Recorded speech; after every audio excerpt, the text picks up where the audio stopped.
자, 지난주에도 말씀드렸습니다만은, 저희가 내일 모레로 저 모레지, 글피에 예정돼 있던. 광주 공연이 메르스 때문에 취소가 됐습니다. 다시 한번 사과의 말씀 드리겠습니다.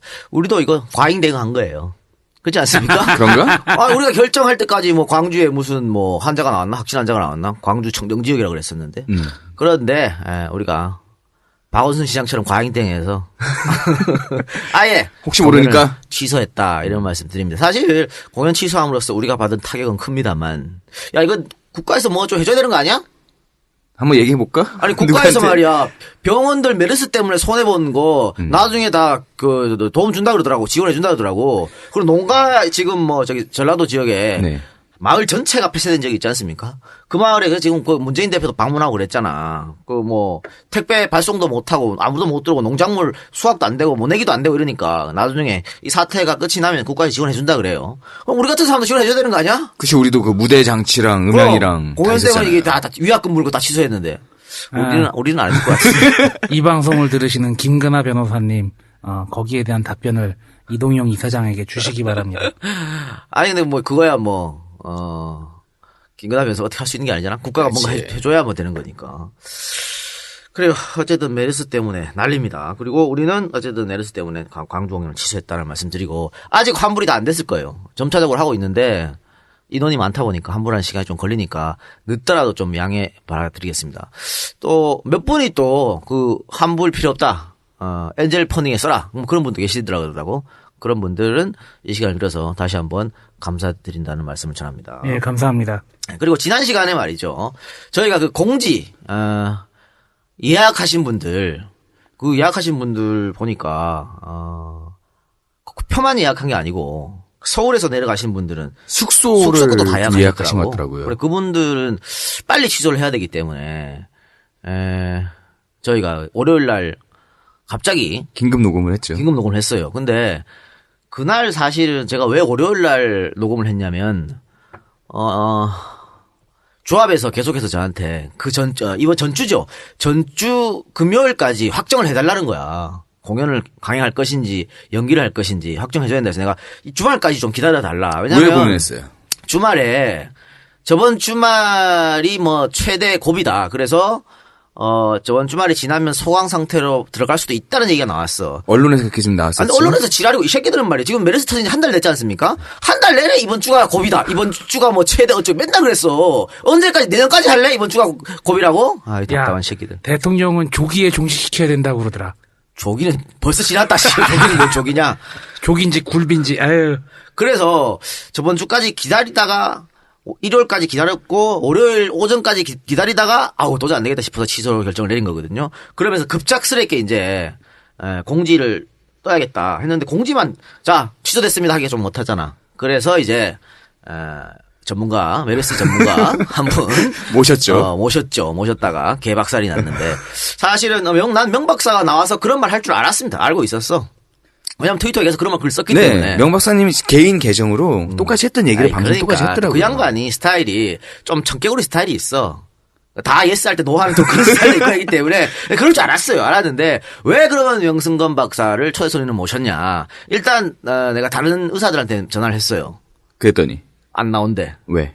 모르지 뭐 왜 안 나오는지. 일단 안 나오겠대요. 그리고 그분들도 아마 생각이 명 박사랑 비슷하신 분도 있었을지도 몰라. 근데 저는 개인적으로 그 좌파 성향, 진보 성향 사람들한테 전화를 했죠. 근데 그분들도 다 안 나오겠다고 하는 것은 분명히 나와서 명 박사 같은 이야기를 했을 수도 있을 거야.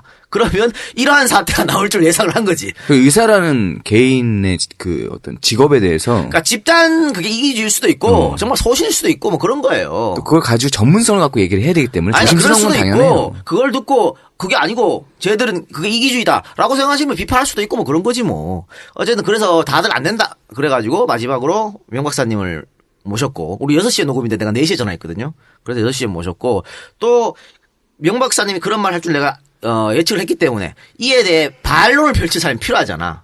그래서 이용마 기자를 모신 거야 또 반론하시라고. 난 사회자고. 아니 난 들어봤는데 내용이 그렇게 어디서 걸린 거예요? 저기서 걸렸지. 박원순 시장 때문에 걸린 거지. 그리고 뭐 폐렴에 비교했고 뭐 이런 거 때문에 걸린 건데 어쨌든 그래서 저는 사회자 입장에서 두 사람이 토론하는 걸 이게 한 건데 나보고 왜 반론을 안 했냐? 내가 뭐 토론자야. 내가 왜 반론을 해? 반론하라고 이용마 기자 모시고 온 건데. 그래서 이용마 기자가 내가 그랬지 이용마 반론하셔서 반론했잖아. 그래 뭐 그렇게 하면 되는 건데 그걸로 뭐 어쨌든 그래서 명 박사님이 숱한 욕을 드셨고 그래서 그런지 급하게 저한테 오늘 사과문을 보내왔습니다. 사과문을 보냈어요? 사과문을 보내왔습니다. 제가 EJ 청취자분들께 읽어드리겠습니다. 안녕하십니까? 명승권입니다. 메르스에 대한 발언으로 EJ 애청자 여러분의 심기를 불편하게 한 점 사과드리겠습니다. 박원순 시장님의 긴급 브리핑의 내용에 대해 여전히 아쉬움을 갖고 있지만 어찌됐든 박 시장님의 브리핑과 기타 적극적인 대책으로 정부와 보건당국에 경각심을 주어서 방역체계 강화에 도움을 주었다고 생각을 하고 있습니다. 그리고 여전히 EJ와 EJ 팬들을 좋아하고 박 시장님도 좋아하니 화들 다 푸시고 댓글에 쌍욕 좀 줄여주시기 바랍니다. 그리고 또한 폐렴과 치명률이 비슷하다는 팩트를 전달하면서 별거 아니라는 식으로 여러분들의 오해를 불러일으킨 점도 다시 한번 죄송하다고 사과를 드리겠습니다. 당연히 그럴 의도는 아니었습니다. 라고 사과문을 보내왔습니다. 저는 읽어드렸습니다. 여러분이 판단해서 개소리 하지 마! 라고 생각하면 여전히 또 쌍용을 해주시면 되는 겁니다. 난 지난 방송 듣고 나도 투데이쇼 할 때 좀 조심스러운 게 있어요. 내 전공 분야인데 팩트라든지 그런 거 잘못되면 나도 망신이고 그리고 바로 정정하고 그렇게 하긴 하거든요. 또 그러니까 그런 상황에서 또 왔다 갔다 할 수가 없잖아요. 또. 되려 자기 전문 분야일 경우가 더 부담스러운 경우도 많긴 해. 그래, 그리고 어쨌든, 명 박사님은 메르스 얘기만 하고 갔잖아. 네. 그 뒤에 나는 이용마 기자랑 대담을 한 1시간 넘게 했어요. 네, 맞아요. 그런데 이용마 기자 얘기는 한마디도 없어! 아씨, 이 기자님한테 너무 미안해가지고. 야, 이용마 기자님이 저기지? 박사학위 받으셨지? 박사학위, 정책 박사. 이제 둘 대신에 한 명은 이제 이 박사님이 들어왔고, 이제 악플 지분은 또 명 박사님이 가져가고. 박사 역시 너무 많아. 발에 채이는 게 박사야. 밸런스가 또 그렇게 되네. 어쨌든 다시 한번 방송에 귀한 시간 내주셔서 나와주신 이용마 박사님께 감사드립니다. 전혀 댓글에 언급이 없어서 그분 댓글 잘 보시는데 섭섭하게 생각할지도 모르겠어요. 자, 어쨌든 그거는 그렇고요. 이왕 우리가 이번 주 광주공연 취소됐다고 공지한 김에 하나 더 공지를 해드리면 새정치민주연합에서 공식으로 팟캐스트를 만들었습니다. 그래서 진성준 의원, 진선미 의원, 또 김강진 의원 이렇게 국회의원 세 분하고 팟캐스트에 유재석 저하고 네 명이서 진짜가 나타났다는 팟캐스트를 시작을 했습니다. 어제 첫 녹음을 했고요. 근데 그건 올라갈지 안 올라갈지 모르겠어요. 그냥 시험 삼아 한번 해보자 생각하고 다음 주 수요일부터 아마 정식 녹음이 들어갈 겁니다. 어디서 진행하나요? EJ 안가에서 매주 수요일 8시에 진행을 합니다. 팟캐스트에 올라갈 건데요. 오디오 버전과 비디오 버전이 함께 올라가거든요. 그래서 여러분들이 듣고 싶으신 대로 또 보고 싶으신 대로 선택 취사를 해주시면 되겠습니다. 우리가 왜 흔히 옛날에 비판 많이 했잖아요. 새정치민주연합은 종편 보고 정치한다. 팟캐스트 하나도 만들 수 없는 그런 당이다. 이랬었는데 이번에 홍보위원장을 모셔왔죠. 홍보 전문가라는 사람을 모셔오면서 광고 카피 많이 만드신 분. 그러면서 계속해서 이제 소통과 혁신의 일환으로 여러 가지 지금 하려고 합니다. 그 중에 하나가 이제 팟캐스트예요. 젊은 층과 좀 소통하겠다. 그러니까 당의 생각과 당의 정책들을 유권자들이 잘 모른다고 판단한 것 같아. 그래서 팟캐스트를 통해서 좀 알려주고 싶다. 그리고 이제 국민들이 잘 모르는 그 국회에서 돌아가는 속사정 이런 것들이 이제 현직 의원들이 3명이 나와 있으니까 그분들이 또 그런 것도 알려주면서 그렇게 하기로 했습니다. 그래서 당 대표부터 시작해서 혁신위원장까지도 힘을 실어준다고 하니까 여러분들께서 하여튼 많은 성원 부탁드리고 그 방송을 직접 보고 싶으신 분은 안가로 오시면 됩니다. 매주 8시 매주 밤 8시 안가에서 새정치민주연합의 팟캐스트 진짜가 나타났다. 네. 매주 수요일 밤 8시. 네. 팟캐스트계의 유재석인 우리 이 작가님이 보시기에 어제 파일럿을 해봤잖아요. 네. 어때요? 어제 파일럿은 느낌이 올 거 아니야. 그러니까 전체 사실 작은 주제를 가지고 파고 들어가야 재미있거든요. 근데 어제는 첫 시간이어서 그냥 전체적인 거, 뭐, 박근혜 정부의 이년을 어떻게 생각하냐, 이런 걸로 했어요. 그러니까 아마 여러분들이 다 아는 내용일 거야. 우리가 그냥 한번 시험 삼아 했기 때문에. 다만, 그분들이 굉장히 걱정하더라고. 재미가 없으면 어떡하냐고 걱정했는데, 저는 그 정도는 아니고, 좀 괜찮다고 봐요. 어느 정도는. 어느 정도는 말들 유익했다. 그래서 잘하세요? 이게 이제 한 번, 두 번 더 하다가 이제 호흡도 맞고 하다 보면 상당히 가치 있는 팟캐스트가 될 거라고 생각합니다. 그리고 제가 사실 그 새정치민주당에서 나한테 이제 정식으로 하자고 제안이 왔을 때 네. 내가 맨 처음에 얘기한 게 그거거든. 돈 줘 이 씨발 그랬거든. 공짜로 하라고? 그런 거 없어. 진짜 돈 줘 씨발 이랬어? 씨발을 뺐지. 그러니까 아니 그렇잖아. 무슨 뭐 열정페이 이런 거 하지 말자고 말하면서 꼭 야권 진영에서는 꼭 그러잖아. 네. 무슨 뭐 노동조합에서 강의 나와서 하면서 재능 기부. 강의료는요 재능 기부예요. 차비만 드릴게요. 이런 거잖아. 이렇게 해서 안 된다니까. 특히 새정치연합 같은 정당은 더더욱 그러면 안 돼요. 새누리당은 자기가 열심히, 그러니까 사람들이 열심히 일하게끔 만들어주잖아. 명예 필요한 사람한테 명예 주고, 돈이 필요한 사람은 돈 주고, 자리가 필요한 사람 자리가 주잖아. 그래서 그 사람들이 정말 혼신의 힘을 다해가지고 새누리당을 도와주잖아. 밥값을 하는 거죠. 그러니까 또, 그래서 분열이 안 되고, 싸울 때 싸우더라도 다 뭉쳐버리잖아. 근데 우리는 맨날 재능 기부 해달래. 그러니까 다 자기 목소리 내가 제일 잘났어 하면서 맨날 싸우고 떨어지고 이런 거예요. 재능은 마르고 다른 거죠. 그렇게 하다가. 그냥, 수영처럼 돈이 없는 것도 아니잖아. 세금으로 다 돈 많이 갖고 가잖아. 그러면, 일하는 사람들한테 돈을 주라고, 정직하게. 그래서 내가 돈 달라고 그래. 나 당연히 안 줄 줄 알았어. 돈 줘요 했더니, 주더라고. 그래요? 오. 바뀌었다. 새영철합이 뭔가 정말 하려고 하는 생각이 있다라는 생각이 들고, 물론 아직 사무총장이, 공석인 관계로. 결제가 안 났어? 계약서는 못 썼습니다. 에이씨. 야, 그럼 위험한데. 그래요. 그래서 좀 여러분들이 많이 응원해 주시고, 아마 첫 방송이 다음 주 월요일이나 화요일쯤에 업로드될 거고. 네. 근데 그건 뭐 프롤로그니까. 정식 방송은 뭐 그 다음 주에 올라가겠죠. 하여튼 여러분들이 많이 들어주시고 봐주셔서 좀 높은 순위에 올라갈 수 있도록 도와주시기 바랍니다. 재능 기부를 정 받고 싶으시면은 사람들이 자진해서 내 재능을 기부하겠다고 할 만큼의 정당이 되어주시기 그렇죠. 바랍니다. 그렇게 정치 혁신을 해주면 알아서 당원도 가입하고 그런 거 아니야? 네. 그렇게 하여튼 많이들 도와주시기 바랍니다. 자, 그러면 본격적으로 방송 들어가기 전에 광고 하나 듣고 오겠습니다. 우리는 생각했습니다.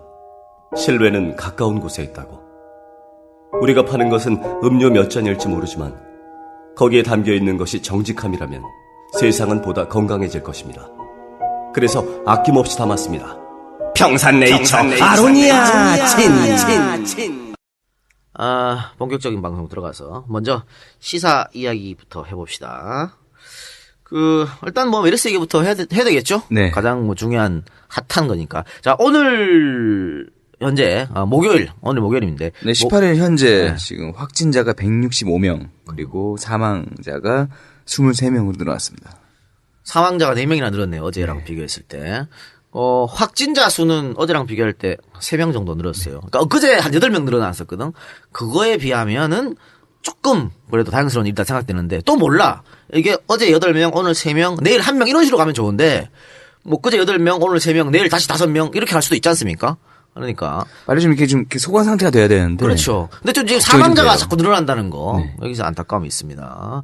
그리고 또 뭐 오늘 또 충격적인 이야기는 강동 경희대병원에서 확진자가 오늘 이제 발생했는데 이분이 이제 확진되기 전에 강동 경희대병원 투석실에서 치료를 받았어요. 그러면 투석이라고 하는 것은 정말 좀 중환자들이나 병이 중한 분이 많이 가시잖아요. 네. 그러니까 이게 소위 말해서 기저질환이 있으신 분들, 기저질환이 있으신 분들이 감염이 되면 이제 사망 속도가 빨라지는 거 아니에요. 근데 이분이 거기서 치료를 받았다고. 그럼 그때 같이 치료받은 사람들, 이 사람이 지금 확진 판정이 받았으니까 그 사람들도 지금 딱 빨리 해서 격리시키든 뭔가 조치를 취해야 돼요. 근데 그분들이 투석실에서 이제 전파될 수 있기 때문에 상당히 위험한 거고, 그게 이제 첫 번째 좀 충격적인 거고. 그 뉴스에 나오더라고요. 네. 거기에 그 같은 시기에 투석실을 이용한 환자가 100명이 넘는다. 그러니까 그거 다 찾아봐야죠. 또 하나는 확진 판정을 받으신 분이 병이 발병하기 전입니다만 어쨌든 제주도를 여행을 하셨다 그래요. 근데 이분이 격리 대상자가 아니었어. 그러니까 이것도 정부의 잘못이지. 왜 격리 대상을 안 시켜? 그래서 이분한테는 제주도로 가봤는데 제주도로 가서 뭐 호텔에 머물고 식당에 머물고 여러 곳 갔더라고. 그러니까 사실 거의 유일한 지금 청정지역이 제주도였는데 이렇게 되면 제주도도 위험한 거 아니냐. 또 이런 기사들이 뭐 중국이나 일본으로 퍼지면 중국이나 일본 사람들이 제주도 많이 오잖아요. 네. 관광에도 정말 치명타가 또 될 수 있는. 안 그래도 지금 중국에서 예. 북경에서 제주 오는 항공편이 좀 줄어들고 있어요. 줄었고요. 예. 홍콩에서 한국으로 오는 그 새로운 노선을 여행 아예 자체가 폐기시키거나 떴다니까. 예. 무작정 연기하는 지금 홍콩 노선도 많대요. 지금 이런 상황인데 우리 정부는 대책이라고 갖고 온 게 뭐냐면 걸리면 보면 그러니까 메르스에 걸리면 3천만 원, 사망하면 1억을 주겠다. 그러니 여러분들 외국인 여러분들 한국에 놀러 많이 오세요 이거잖아. 미친놈들이 있다고 생각을 어떻게 할 수 있지? 정말 창의력 쩌는 새끼들인데. 아니 한국에 놀러 오는 이제 와서 중국인들이 피디지 해라 씨발 그런 창의력으로. 아니 그 사람들이 3천만 원으로 목숨 걸고 여기 그 오겠어? 미친놈이야. 야, 생각을 해보라고요. 자, 아프리카, 아프리카 이런 데서 에볼라가 존나게 지금 심해. 그런데 한국인들에게, 아프리카로 오세요. 혹시 걸리면 3천만 원 1억 드릴게요. 갈 한국 사람이 어디 있냐고. 아니, 있다고 생각밖에 못할. 이걸 대책이라고 갖고 나오니. 이래가지고 지금 이 기사가요. 또 금방 퍼질 거 아닙니까? 아주 진짜 개망신을 당하고. 나라 망신이 세계 네티즌들을 대상으로 아주 개망신을 당하고 있어요. 이따오 거를 대책이라고 내놓는 진짜 정말 이렇게 한심한 정부가 어디 있어요. 내가 볼 때는 이거 같은 경우에는 전형적으로 기업이나 아니면은 국가 규모의 경제, 거시경제의 성장, 아니면은 거시경제가 쇠퇴하는 걸 메르스 때문에 경제가 많이 위축이 됐으니까 그런 걸 막는 거를 우선으로 하는 게 여기에서 극명하게 드러나지 않나 싶어요. 국민들의 건강보다는 당장에 관광업계가 돈. 타격받는 걸, 돈. 그거를 더 중시 여겨가지고 이런 생각이 나온 게 아닌가. 그러니까 지금 박근혜 정부는 세월호 사태로 인해서 얻은 어떤 배움, 교훈 이런 게 하나도 없다는 얘기 드러나지 않습니까? 예. 세월호 때랑 똑같이 행동하고 있잖아. 아니 기껏 이런 매뉴얼을 내놓으면서 지자체에서 좀 강하게 통제를 하려고 하면 그건 또 하지 말라 그러고 왜 이러는 거예요 도대체?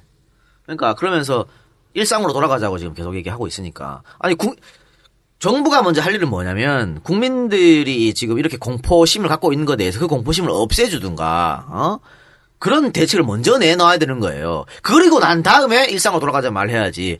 아니 사망자 이렇게 속출하고 있고 다들 여기에 두려움에 떨고 있는데 일상으로 돌아가자 뭐 하냐고. 대통령께서 말씀하셨잖아. 애들 만나가지고 이거는 저기 중동 독감이다. 말도 같은 소리를 하고 자빠지지. 뭐 의지로서 혼자 극복하시고요. 이게 의지로 극복되는 병입니까? 그 사람들은 의지가 없어 다 사망했어. 말도 더 웃긴 거는 동대문 가서 쇼핑하고 좋다 이거야. 그럴 수 있지. 자, 그렇게 지금 국내 그래 그렇게 보여준 것도 사정이 괜찮아. 안 좋으니까 제대로 이제 내수시 안 돌아가니까 대통령이나 여당 대표나 야당 대표나 그렇게 할 수 있는 거 좋아. 그런데 거기다가 대고 그 보도 자료를 브로치랑 옷이랑 그런 걸 내놨어. 동대문에 갔더니 대통령이 인기가 너무 좋아서 박 대통령을 반겨하더라. 인기가 너무 좋더라. 그따위 보도자를 왜 내냐고. 브로치 씨발 그거 이걸 차고 오셨다. 어제 산 브로치 차고 오셨다. 왜 지금 여기가 씨발 조선민주주의 인민공화국이야? 아니 나는 그 뉴스를 보다가요. 그 밑에 보면 사진은 출처가 뜨잖아요. 근데 출처 제공이 청와대야. 에이 설마 다른 뉴스 보니까 진짜 청와대야. 그 브로치랑 옷 사진이. 그러니까 지금 이 정부는 정말 생각이 없는 정부입니다. 맞아. 메르스 그 사태 때문에 박원순 시장이 긴급 브리핑을 열었지 않습니까? 그 시간에 청와대에 뭐 했는 줄 알아요? 그 시간에 청와대에서 각 기자들에게 전화를 걸어가지고 유승민 욕했어요. 진짜요? 아니 이게 정부 조직 이거 있잖아 국회법 왜 그따구로 했냐고 유승민 욕해 그거 써달라고 지랄했다니까. 그러니까 지금 청와대하고 박정희래 씨. 야 개새끼야. 멀리 가지 마. 그나물에 그 밥이지 뭐. 너 그러다가 정치 대승적으로 하십시오 얘기 나오겠다. 나 씨 막말 되는 거 아니야? 너, 앞으로 넌 아무것도 못하겠어. 좋겠어 이 새끼야. 화석이도 나 트위터 좀 끊어. 어쨌든 박근혜 뭐 말하려고 그랬겠지? 그 시간에 유승민 욕하고 욕했다. 있었다며. 국회법 때문에 그런 거거든. 네. 그러니까 청와대라고 지금 박근혜 대통령은 메르스고 나발이고, 그러니까 온통 정신이 정쟁에 가 있는 거야. 정쟁. 그렇잖아요. 그러니까 대통령이 가장 관심을 기울일 것이지 국민 안전과 보호는 아니야. 그런데 이거를 똑같은 시간에 서울시장이라는 사람은 요거 넘어가면서 긴급 기자를 가졌는데 대통령이라는 사람은 그 시간에 자기 당 대표 욕하는 전화를 기자들한테 돌렸다. 이게 말이 되냐고요, 이게. 박근혜 대통령이 관심을 갖는 거는 정쟁하고 지지율 같아. 아니야, 사진도 좋아해. 그러니까 사진 찍히는 거. 내가 볼 때는 그 뭐 동대문 가서 뭐 아니면은 동대문 갔다 온 다음에 청와대에서 그런 보도 자료를 냈다는 것 자체가 우리 지지율 떨어지지 않았다. 아니 떨어져서 그 행동을 한 거예요. 그러니까 떨어져서 그 행동을 한 거니까 그리고 그 결과 지지율 떨어지지 않았다더라 이런 얘기를 하고 싶었던 게 아닐까. 그러니까 미국 가는 거 취소한 것도 난 박 대통령 스타일상 100% 간다고 봤어. 미국을. 근데 미국 안 간다고 연기했잖아요. 맘상했을 것 이것도 같아. 30%가 무너졌니 나가니 이렇게 얘기 자꾸 나오니까 그런 선택을 한 거야. 그러니까 대통령은 지지도를 뭘 그렇게 신경 써. 박 대통령 일 잘하면 지지도는 알아서 올라가게 돼 있어요. 이거를 그냥 인위적으로 올리려고 이따오 짓 한다니까. 사진도 말이에요. 옆에 뭐 살려야 한다. 종이가 딱 붙어 있어. 아주 절박한 사진을 갖다가 연출해 주시고 말이야. 뭐 100% 연출이지. 아니 모니터를 씨발 돌려가지고 90도로 보는 사람이 어디 있어? 사진 찍으려고 모니터를 자기 몸 반대쪽으로 돌려가지고 그렇게 사진 찍었잖아. 야 뉴스타파 그 최 기자님인가 그분도 패러디에서 쓰셨더니 알려야 한다. 그 A4 용지에 그렇게 똑같이 붙이셨더라고. 많아요. 그 요즘 뭐 트위터 이런 데 보면 사진 많이 올라와요. 인스타그램에 뭐 자영업자분들 팔아야 한다. 이런 것도 많이 있습니다. 그냥 뭐 어쨌든 지금 대통령의 정신은 국회법밖에 없는데 말 나온 김에 국회법 얘기에 대해서 좀 해볼까요? 자 다시 이제 공은 청와대로 넘어갔어요. 일단 국회의장이 중재안을 냈죠. 문구 하나를 바꾼 거예요. 요구에서 요청으로 바꿔가지고 이 양당 대표 불러가지고 이렇게 해서 지금 메르스 때문에 나라도 시끄러워가니까 이렇게 해서 대통령 청와대로 주자 이렇게 얘기했어. 근데 처음에 야당은 조까 이랬는데 받아들였어요. 오케이. 근데 야당으로서는 받아들이기 힘든 거였어 사실은. 왜냐하면 야당으로서는 이 국회법 지금 수정안 개정안이 강제성이 있다고 봤거든. 그렇기 때문에 이거를 근데 이 문구를 하나 바꾸면 강제성이 없어진다고. 요구와 요청은 확실히 다른 거죠. 그렇죠. 그랬는데도 오케이 해서 넘겨줬단 말이야. 그랬음에도 불구하고 지금 청와대는 뭐라 그러나 또 싫대? 또 싫다는 거야. 그게 한 글자 바꾼 게 뭐 차이야 똑같이. 이러고 있다고 지금. 그래 대통령이 뭔 생각을 하고 있는지 모르겠고. 근데 만약에 이게 대통령이 만약에 이제 정말 거부권을 행사해서 다시 돌아오잖아요. 이거 그러면 정말 심각한 상황에 처합니다. 정말 대통령은 정쟁밖에 생각 안 하는 그 상태로 가는 거예요. 사실 국회법 같은 거 우리가 뭐 언제 한번 설명한 것 같은데 저번 방송에서 얘기했었죠. 모법하고 시행령하고 달라가지고 그런 거 아니야. 그러니까 예를 들면 세월호 사실 세월호 특별법 때문에 이게 이제 국회법 개정을 야당이 걸어가지고 올린 거거든. 세월호 특별법을 만든 이유가 있지 않습니까? 국민들이 요구했고 세월호 유가족들이 진실을 밝혀달라고 해서 세월호 특별법을 만든 거 아니야. 예. 대통령이 사과하고 이러면서 그랬는데 그러니까 세월호 특별법의 취지가 이제 진실을 밝히는 거죠. 그렇게 해가지고 정부에 올렸는데 정부가 이거를 시행령을 만들면서 진실을 모르게끔 시행령을 만들었단 말이야. 그러면 이 특별법을 만든 취지하고 어긋나잖아. 그래서 그러면 안 된다. 그럼 그 시행령을 고쳐라. 이런 건데 대통령이 싫다고 한 거 아니야 지금. 그럴 수 없다. 우리 마음대로 하겠다. 그랬으니까 이거는 사실 상권 불법 어긋나고 이것도 말이 안 되는 거예요. 말이 안 돼. 그건 뭐 설명했으니까 넘어가고. 어쨌든 지금 이 상황에서 대통령이 그자는 거부권 행사는 쉽지만 않다고 봐. 왜? 만약에 거부권 행사를 했다. 근데 200명이 넘는 사람 국회의원이 통과시켜 준 거잖아. 그런데 거부권 행사했다고 해서 이거를 만약에 대빠꾸를 치면 새누리당 국회의원들은 저번 시간에 언급한 대로 망하고밖에 안 되는 거지. 우리 엄마가 안 된다 이거밖에 안 되는 거잖아. 대통령도 국민이 선출했지만 국회의원도 국민이 선출한 거 아니에요? 맞아요. 우리 대신에 국회에 들어가서 일하라고 그랬잖아. 근데 국민들의 의사는 묻지 않고 대통령이 안 돼. 우리 엄마가 안 된다 그랬으니까 안 된다? 이건 말도 안 되는 거예요. 자괴감 느낄 것 같아 새누리당 의원들이. 그러니까 그래서 저는 아마 이거 제 의견을 하면 통과가 될 수도 있다고 봐. 그러니까 친박 몇 명 의원들만 반대하겠지. 그러면 만약에 거부권이 부결돼 버렸다. 거부권 행사했는데 재의결됐다. 그러면 바로 레임덕이에요. 그렇지 않아요? 그렇죠. 대통령은 이제 더 이상 뭐 할 말도 없잖아 이제. 그러니까 바로 레임덕이야. 바로 레임덕이기 때문에 대통령이 쉽게 거부권 행사를 할 수는 없다고 저는 보는데 그래서 하나 방법이 나오는 게 자동 폐기. 그건 뭐야 또. 거부권을 행사했어. 근데 국회에서 이걸 재상정하지 않고 그냥 자동으로 시간 끌다가 자동 폐기하는. 그럼 그것도 마찬가지. 그것도 국회의원에서 할 일이 아닌 것이죠. 그럼 이거는 새누리당은 국민들을 정말 웬만한 그런 사람들로 낙인 찍힐 수밖에 없어요. 그다음에 총선이 이제 다가왔잖아. 그러니까 새누리당도 이거 함부로 못해. 그러니까 이럴 수도 없고 저럴 수도 없는 게 지금의 새누리당 사람들이고. 그래서 저는 박 대통령이 쉽게 거부권 행사하지 못할 거라고 봅니다. 근데 쉽게 거부권 행사를 못하게 하려면 여론이 압박해줘야 되는 거지. 국민들이 계속 관심을 가져줘야 돼요. 근데 거부권이 뭐 지금껏 한 번도 없었던 것도 아니고 한 70번 있었어요. 역대 정권에. 아니 그 양반이 그 얘기를 듣겠어 그거를? 그러니까 지금 뭐 정치 상황을 얘기해줬잖아. 쉽지 않다고. 근데 이런 한 70번의 거부권 행사 중에 반반이야. 한 50%는 재의결, 50%는 거부권대로 됐거든요. 근데 이번만큼은 쉽진 않을 것이다. 저는 하여튼 그렇게 봅니다. 그리고 이거는 국회의장도 무시하는 거지 뭐. 그렇잖아. 그런데 하여튼 이 문제는 조금 더 지켜봐야 될 것 같고요. 표결 얘기 나와서 그러는데 오늘 그 국무총리가 통과가 됐습니다. 뭐 예정된 수순 아니겠습니까? 그렇죠. 당연히 예상된 대로 흘러가는 그런 156대 120. 거의 네. 뭐 전표가 다 소화됐네요. 근데 뭐 이것은 뭐 우리가 뭐 당연히 예상을 한 것인데 문제는 그거였어요. 야당이 투표에 참여하느냐 안 하느냐. 그러니까 투표에 참여해서 부결표를 던질 것이냐 아니면 아예 보이콧을 할 것이냐 이 문제였지. 마지막까지 고민했잖아요. 그러니까 아까 이게 처음 그 국무총리 후보자 본회의에 합의해 준 거는 본회의 열자고 합의해 준 거지 뭐 투표를 하자고 합의한 건 아니거든. 이거는 이제 야당이 오늘 아침에 이제 의원총회 열어가지고 참가하기로 결정한 건데 이거는 그런 것 같아요. 지금 총리 공백 상태가 굉장히 오래됐지 않습니까? 네. 그래가지고 뭐 청와대에 컨트롤 타워가 없다 그런 비판을 많이 받았잖아. 게다가 뭐, 또 메르스도 있고 하니까요. 그러니까 메르스 때문에 그런 거 아니야. 그러니까 컨트롤 타워가 없어가지고 뭐 최경환 경제부총리가 컨트롤 타원이 아닌 또 이렇게 했잖아. 네. 근데 노무현 정권 때는 국무총리가 진두지휘했거든. 그래서 국무총리를 빨리 임명해주는 게 맞는 게 아니냐라는 또 여론이 있는 게 사실이야. 그러니까 야당 입장으로서는 이거 만약에 보이콧하면 또 그런 반발을 들을 거라는 어떤 그런 생각이 있었던 것 같아요. 니들은 이것까지 이용해 먹냐? 발목 잡느냐. 그러니까 그런 것 때문에 이제 들어가서 표결을 해준 것 같아. 근데 다만 이종걸 원내대표가 또 하나 정책을 발휘한 건 있죠. 이제 청문회 제도를 개선하자.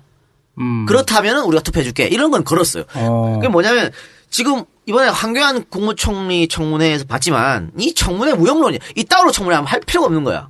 자료도 씨발 안 주고 뭐 어쩌라는 거야. 그렇죠? 그냥 말하기 싫은 건 안 하고. 배째라고 하면 그만이거든.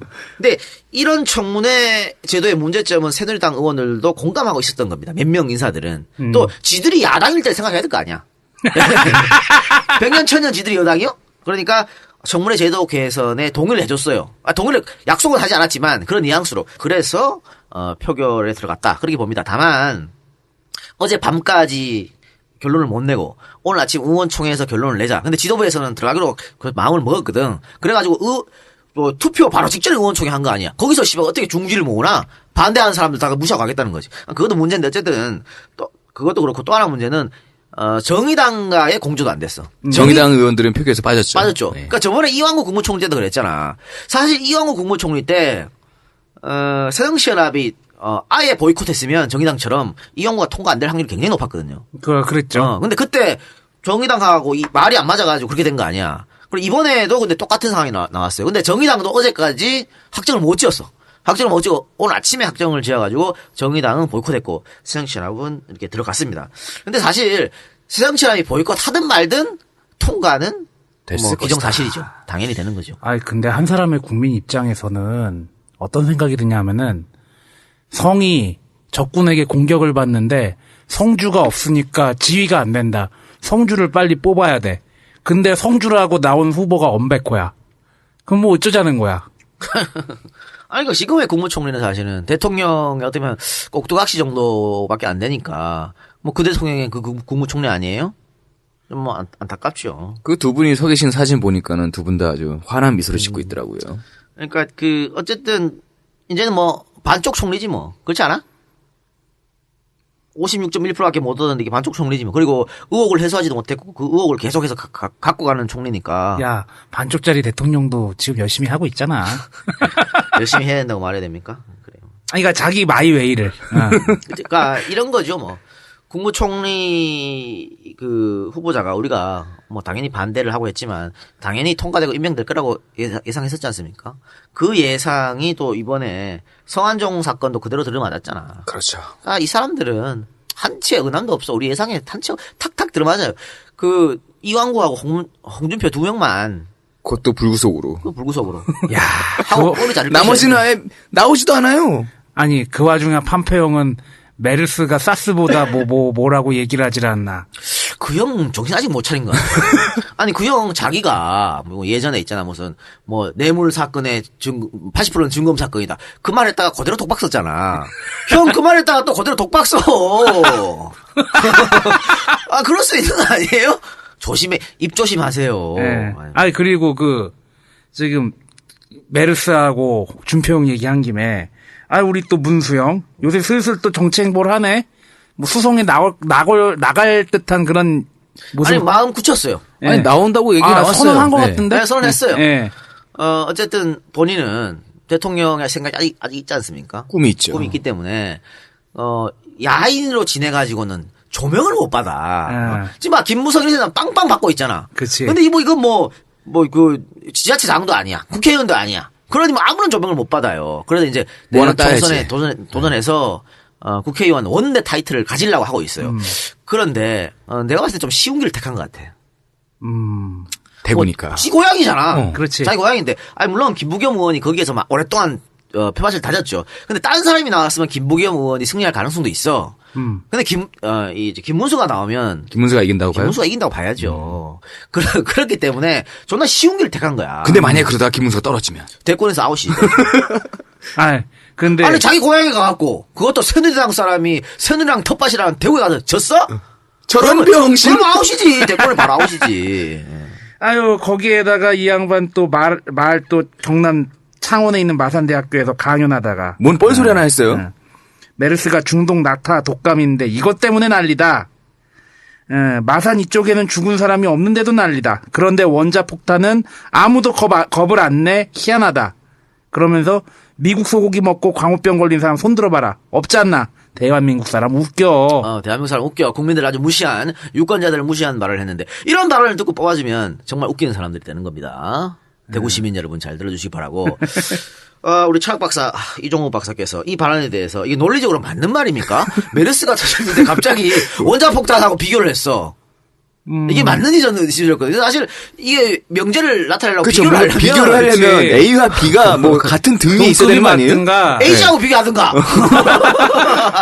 안 그래? 에볼라하고 비교하든가. 사스든. 그리고 거기에다가 지금 원자폭탄 같은 경우엔 북한을 어떻게건 막든지 아니면 핵시설을 폭격을 하든지 뭘 하면 막을 수 있는 건데 질병 같은 경우에는 지금 초동대처 제대로 못해가지고 문제 터진 거 아니야 이미. 이걸 이런 식으로 비교하면 안 되지. 그렇죠. 그리고 아니 지금 메르스 당장 우리 눈앞에 벌어진 사건이고 원자폭탄 안 무서워. 원자폭탄 다 무서워하지 뭘 니만 안 무서워한다. 왜 원자폭탄이 안 무서워? 엄청 터지면 다 죽는 거지. 그렇지 않아요? 그렇지. 그래서 그 원자폭탄이 안 터지게 하려고 김대중 노무현 정권에서 계속 평화적으로 한 거 아니야. 네. 평화적으로 해결하자. 이게 전쟁하면 원폭 싸움이 일어나니까. 그래 정상회담도 하고 퍼지기 논란을 일으키면서까지 계속 북한 도와주고 미국한테 얘기해가지고 니네 사이좋게 좀 지내라 하고 육자회담하고 지랄한 거 아니야? 그래서 반대로 나도 얘기를 한 거예요. 그래가지고 그렇게 북한 싫어한다는 양반이 뭐 연평도 포격이나 맞고 앉아있고 지네가 뭐 북한에 대해서 뭐 한 게 있냐고 그럼. 그리고 지자체 장을 했다는 사람 입에서 아니 어떻게 여기 마산은 메르스가 없는데 죽은 사람이 없는데 왜 난리예요? 이런 말을 어떻게 할 수 있지? 그 사람이랑 충분히 할 수 있습니다. 할 수 있어요? 김문수 도지사께서 도지사 재직 시절에 춘향전 그거 뭐야 그거? 춘향이 따먹는 얘기잖아. 그분이면 진짜 그랬어? 그래. 충분히 할 수 있습니다. 춘향이 따먹는 소시적에 많이 따먹어 받는 모양입니다. 야 어떻게 생각해? 왜 날 쳐다보고 있지라리야 개새끼야. 같은 과 사람으로서 어떻게 생각해? 내가 왜 김문수랑 같은 과예요? 따먹는 건 같은 과 사람 아니야? 시끄러. 이 정도 수준밖에 안 돼. 이것도 이 발언도 공식 석자리 됐어요. 이 사람 수준을 알 수 있는 그래 거죠. 그럼 또라이지. 어떻게 그런 얘기를 공정히 잘하세요? 내가 우리 공무원들 보고 야 청백리 따지지 마라. 대한민국 지금 공무원이 얼마나 청백리냐. 역사를 읽어보세요. 그 춘향전이 뭡니까? 변산도가 춘향이 따먹으려는 거 아닙니까? 사실 보수주의자들 김문수 같은 사람들이 계속해서 북한하고 대치 상태를 하려고 그런 거잖아요. 예. 강경 모드. 그걸 놓고 이용해 먹는 거 아니야? 그러니까 이 사람들은 오히려 원자폭탄을 겁안되는 사람들이지. 야, 한판 붙자, 씨발. 맨날 이렇게 있으니까. 안보 장사하는 거잖아요. 그러니까 원폭 안 들어가는 지들이 왜 있다고 말을 해. 우리는 원폭이 존나, 핵폭, 원폭이 존나 두려워가지고. 지금 우리 평화적으로 해결하려고 그러는 거야. 종북 소리 들으면서. 탄저균이 겁나가지고, 씨발, 미국 보고 지랄하고 한국 정부 지랄하는 건데, 이런 병신, 병신 취소하겠습니다. 하여튼, 김문수 전 도지사에 대해서 자세히 알고 싶으시면, 와주테이의 박지들을. 이거 와주테이 박지들 많이 읽어주시고, 제가 말씀드렸던 대로, 와주테이 박지대에 등장한 사람들이 지금 거의 다 아웃됐지 않습니까? 정치 인생에서. 김문수 당신도 그럴 것이다. 내가 예언 또 합니다. 요즘 이제 작두를 탔잖아. 여러분 아시겠지만, 메르스 사태 터지기, 몇 주째 우리 방송에서 제가 삼성 서울병원 젖 같은 병원, 젖 같은 병원이라고 얘기했지 않습니까? 바로 터졌잖아. 야, 이게 웃을 일이 아니야. 웃으면 안 되는데. 점집 차려야 돼. 이 작가 개인적인 농담이었는데 저희는 이렇게 그렇게 일이 터질 줄은 몰랐어요, 진짜로. 웃긴 참 일이에요. 슬픈 일이에요. 진짜, 우픈 일이지, 진짜. 그렇죠. 예. 자, 그리고, 다른 문제 한번 이야기해 볼까요? 아까 뭐 서하숙 얘기 잠깐 했었잖아요. 막말. 네, 사실. 넌 좆됐어, 이 개새끼야. 넌 대통령 꿈도 꾸지 마, 이 새끼야. 그러게, 네, 접겠습니다, 씨발. 아니, 서하숙 씨가 했던 이 정도 말 가지고 막말이라 그러면 난 접어야지 뭐. 그렇지 너는 저기 않습니까? 구글이랑 협의를 해야 돼?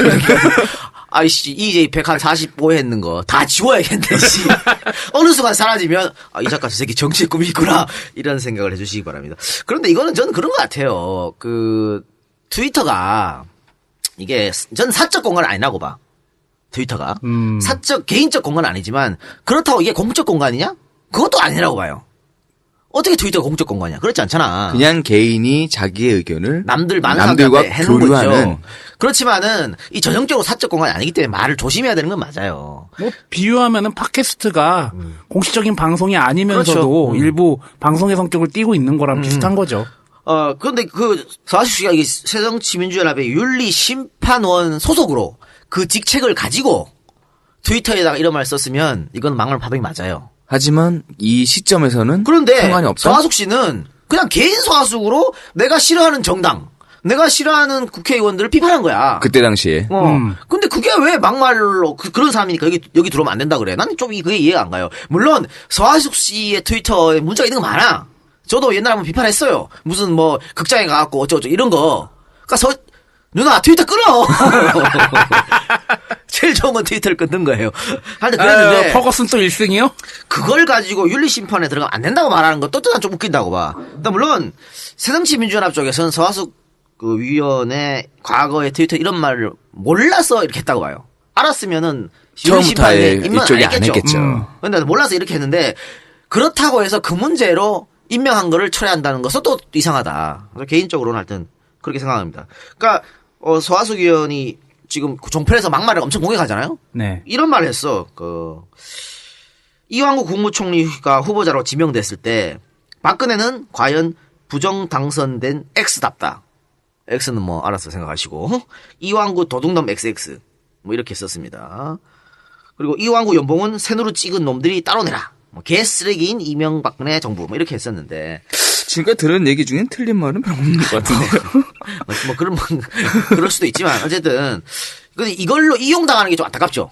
이런 걸로 이용당하는 게 좀 안타깝고. 용민이 형 지금 몇 년째 고생하잖아. 그러니까 또 지금 새정치민주연합에서 혐오 발언 제재법이라는 걸 들고 나왔거든요.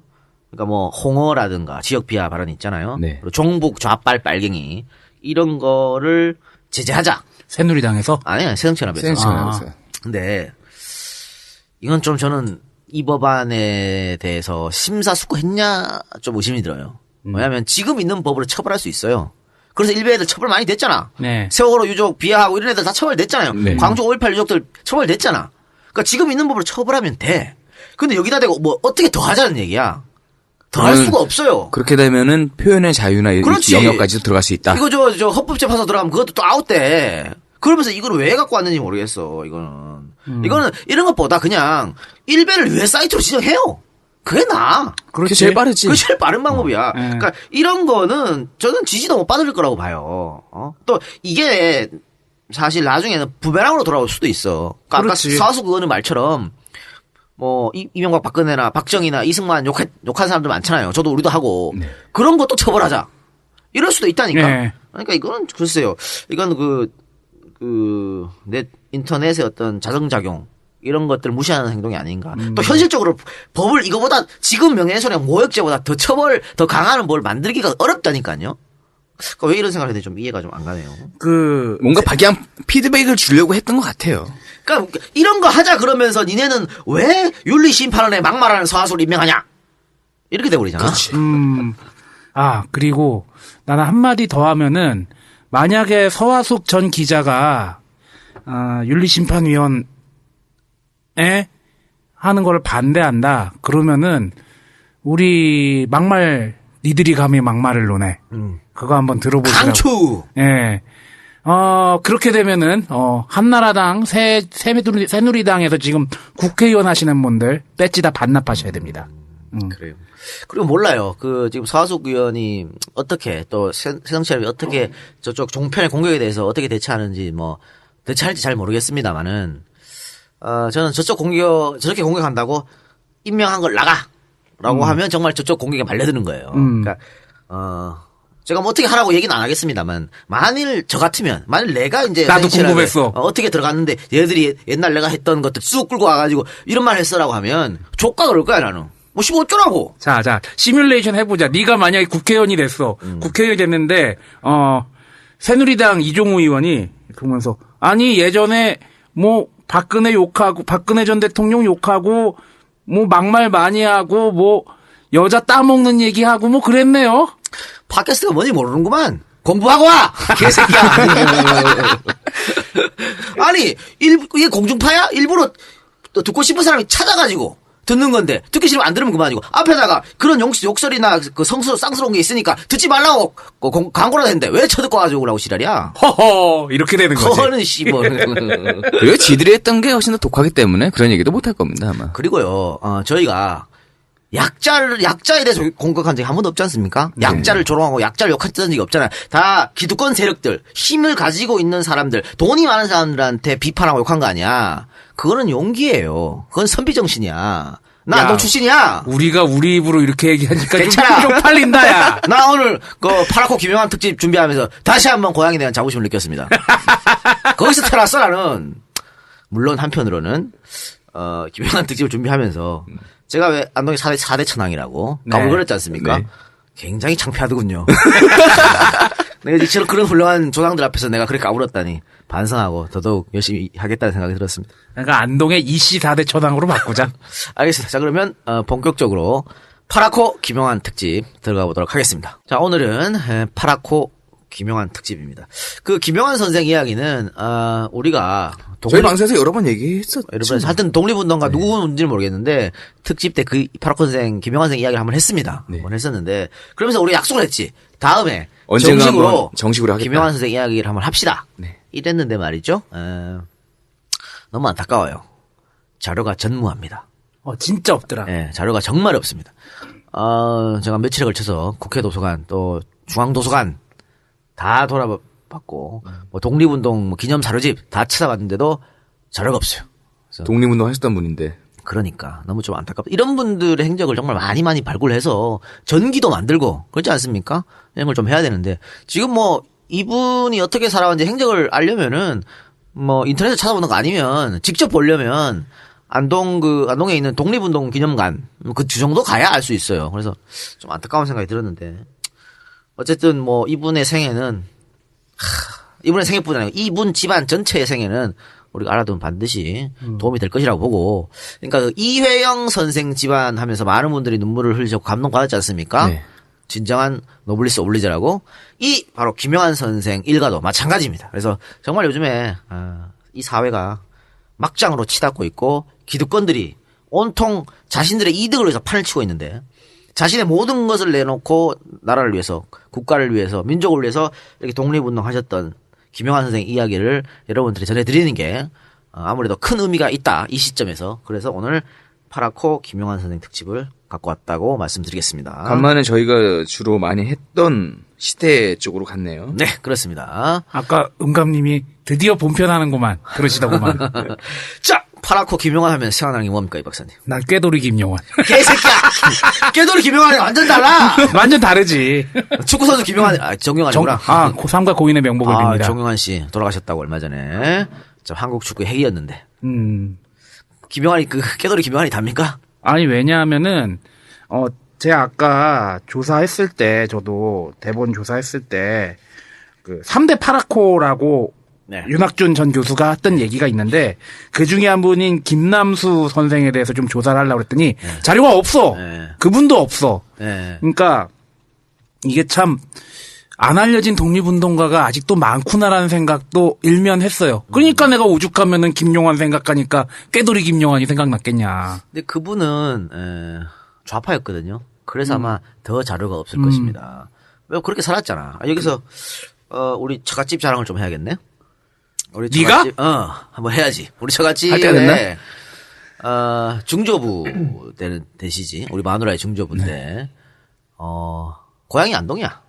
안동인데 역시 독립운동 하면서 모든 전담 논밭을 팔아가지고 독립운동 했는데 이분도 좌파였어요. 좌파인 바람에 굉장히 이제 그 밑에 할아버지 또 우리 장인까지 고생을 했지. 연자제로. 연자제로. 그러니까 우리 장인이 그 사우디에 일하러 갔을 때도 못 갈 뻔했다 그러더라고. 이 경력이 있어가지고 그때는 고생했는데 재밌는 건 우리 마누라도 이 사실을 몰랐다는 거지. 그리고 장인어른이 나한테 얘기해줄 때 깜짝 놀라더라고.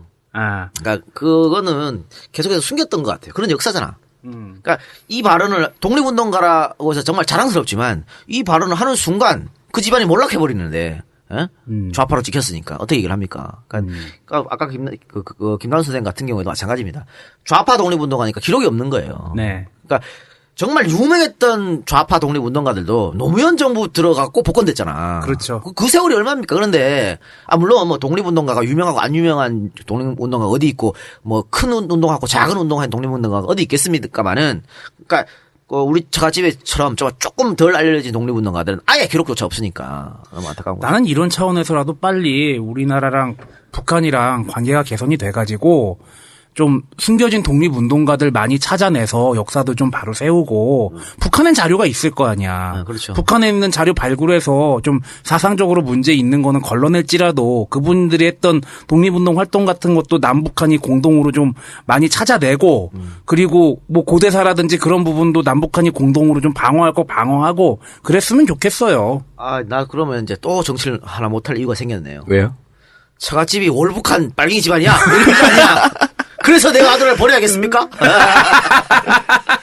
아니, 세상은 뭔 생각납니까? 예, 저도 뭐 이분 일생을 좀 찾아보다 보니까 이분도 엄청난 부호였는데도 불구하고 이렇게 말년 그리고 그 자손도 후손들은 아무것도 남지 않았잖아요. 네. 지금 남아있는 독립운동가, 뭐 독립운동협회, 광복회 어디 등록되어 계신 분들의 삶도요 거의 다 이렇습니다. 심지어는 서훈이라고 그러죠. 서훈을 받은 분들도 기초 생활 막 그런 거 연금 받아 어렵게 살고 있고요. 그러면 뭐 소원 안 받으신 분들은 뭐 더 말할 것도 없죠. 끔찍하죠. 제가 아는 어떤 분은 손녀 얘기인데 어렸을 때 학교 다닐 때 아침에 빵을 한 개 사가지고 아침에 반 먹고 점심에 반 먹었대요. 할아버지가 독립운동가였기 때문에. 되게 잘 사는 집이었어요. 그래도. 근데 자기 집안 재산 다 털어가지고 독립운동 하고 나니까 손녀는 빵 한 개 갖고 나눠 먹는 그런 시대에 살고 있는. 이런 일이 없으려면은 하루속히 정권이 교체되고 그럼요. 반민특위가 빨리 다시 부활을 해야 되지 않을까? 대접 받을 사람이 대접을 받아야 되는 거지. 근데 지금은 대접이 아니고 씨발 접대만 처하고 있으니 되겠습니까 이게? 어쨌든 뭐 이번 특집을 하면서 다시 한번 우리 독립운동가들의 위대함을 저는 깨달았습니다. 다시 한번 깨달아서 종골이 형을 욕하려고 하려고 지금 마음을 먹고 있는데 참 쉽지가 않네. 그 형은 까방권이 좀 많이 지금 두께가 좀 아이고, 참 두꺼워요. 진짜. 할아버지 명성에 누가 안 되도록 열심히 하시기 바랍니다. 아, 진짜 이러다 빡치면은 할아버지가 독립운동했지 이종걸 의원이 독립운동한 거 나올 아니잖아. 수도 있어. 나올 수도 있어. 아니 이번에 봐요. 아이씨 이번에 사실 사무총장 공석이라고 그래서 얘기했잖아요. 그래서 사무총장 자리에 최재성 의원을 임명한다 그래 또 비노에서 씨발 난리친 거 아니야. 또 개파 싸움 나오고 또 난리가 났더만. 근데 씨발 최재성은 또 친노도 아니에요. 그렇지. 근데 비노가 아니란 이유로 안 된다는 거야. 그러니까 범친노라는 거지. 범친노를 참 많다. 야, 그 범친노는 도대체 뭐야? 범친노가 안 된다는 얘기인데 저는 너무 답답한 게 사무총장이나 당직 인사는 누가 합니까? 당대표가 하는 거예요. 김한길 때 안 그랬어요? 김한길 사무총장 자기 사람 안 심었어? 원래 고유 권한이잖아요. 원래 고유 권한이라고 할 수는 없지만 그러니까는 원래 다 해요. 그 정도 그렇게. 하잖아, 그렇게. 아니 새누리당에 안상수는 안 했어요? 홍준표는 할 때 안 그랬어? 박근혜는 안 그랬어? 자기 사람 데리고 들어와야 될 거 아니야. 다 자기 사람 심었어. 근데 왜 왜 문재인은 안 된다는 거야? 그거 최재성이 문재인 사람도 아니잖아. 근데 왜 안 돼? 범친노라서. 그러니까 이거는 뭐냐면 비노가 아니면은 아무것도 하지 말라는 거지. 그렇잖아요. 당대표 문재인 너만 하고 비노가 아니면 아무것도 하지 마라 너는. 그러니까 이거는 내려오라는 얘기랑 다를 바가 없어요. 그리고 당직 이번에 그 사무총장 말고 지금 다르게 지금 거론이 된 당직 인선을 한번 살펴볼까요? 비서실장에 이제 박강원 의원이 얘기 나오고 있죠. 전략홍보본부장의 안규백 의원, 수석사무부총장의 김관영 의원, 이런 사람 이름이 이제 오르내리고 있는데, 방금 내가 얘기 말한 사람이요? 다 비노야. 그렇지. 다 비노라고. 그러니까 이런 비노 임명하면, 오케이, 가만히 있는데, 친노 임명 안 된다? 친노 아니래잖아, 하다가.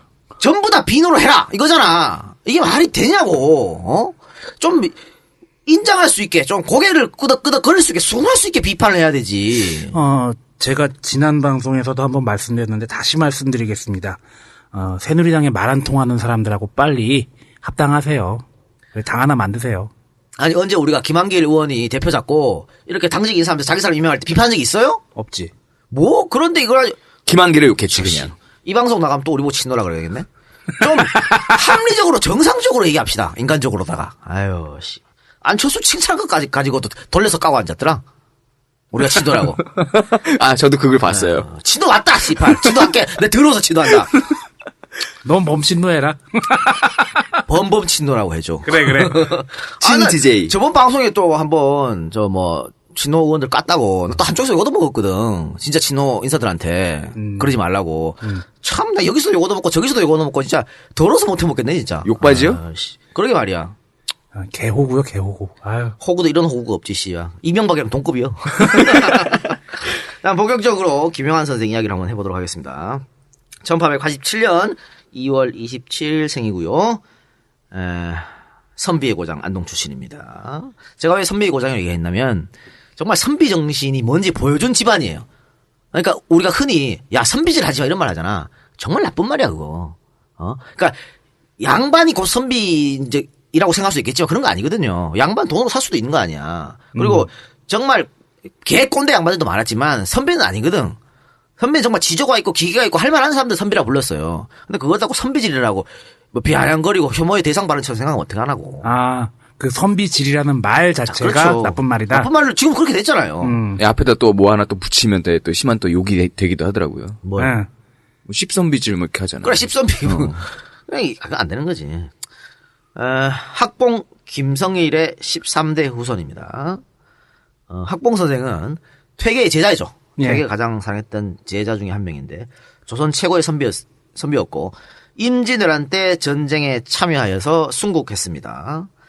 학봉이 남긴 명언으로 이런 말이 있어요. 3년 동안 금부도사가 찾아오지 않으면 그 집안은 선비 집안이 아니다.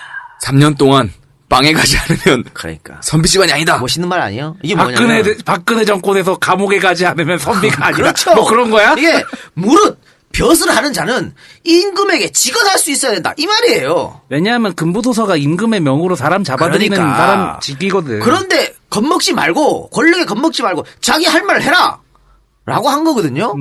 그 이런 게 선비라는 거야. 그러니까 지금하고 비교해봐요. 지금 국회에 있는 사람들 또 정부에 있는 사람들, 특히 정부에 있는 사람들, 전부 대통령 한마디에 왔다 갔다 하잖아요. 몸살이죠. 이번 국무총리 지명에도 마찬가지고, 선비가 아니야, 그 사람은. 샀나? 족보를? 그랬습니다. 어쨌든, 이런 발언만 봐도 꼿꼿한 저항정신과 선비정신을 엿볼 수가 있겠죠. 학봉은 임진왜란 때 진주공간에서 전쟁을 독려하다가 순직하기 몇 달 전 안동 본가에 자기 부인에게 한글 편지를 써서 보냈습니다.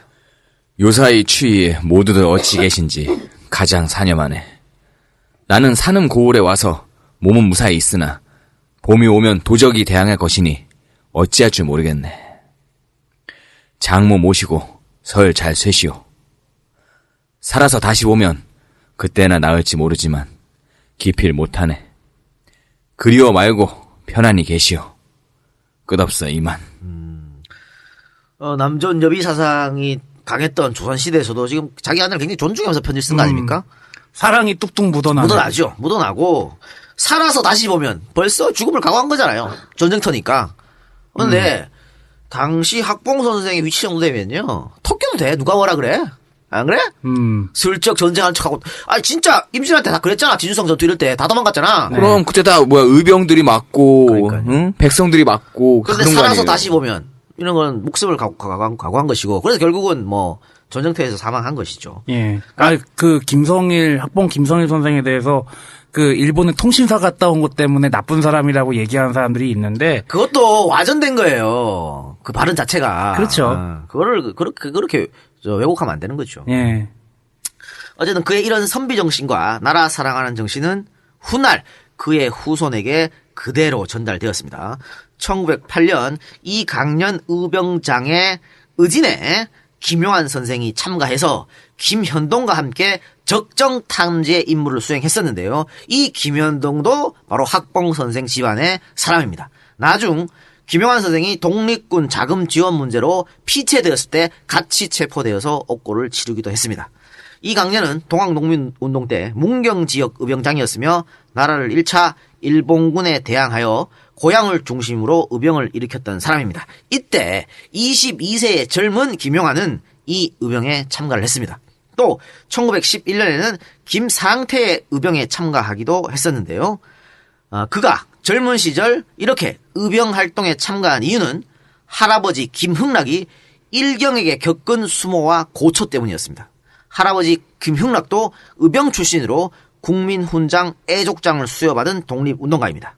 할아버지는 학봉의 11대 손이고요. 김용환은 학봉의 13대 종손이었습니다. 학봉의 직계손에서만 독립운동가가 11명이 배출되었고요. 반계로 따지자면 40명이 넘는 독립유공자를 배출한 집안입니다. 진짜 대단한 집안이네요. 그렇죠. 가문 자체가 독립운동집 가문이네. 그렇죠. 김용환의 증조부는 혼인 3년이 지나도록 자식을 보지 못했습니다.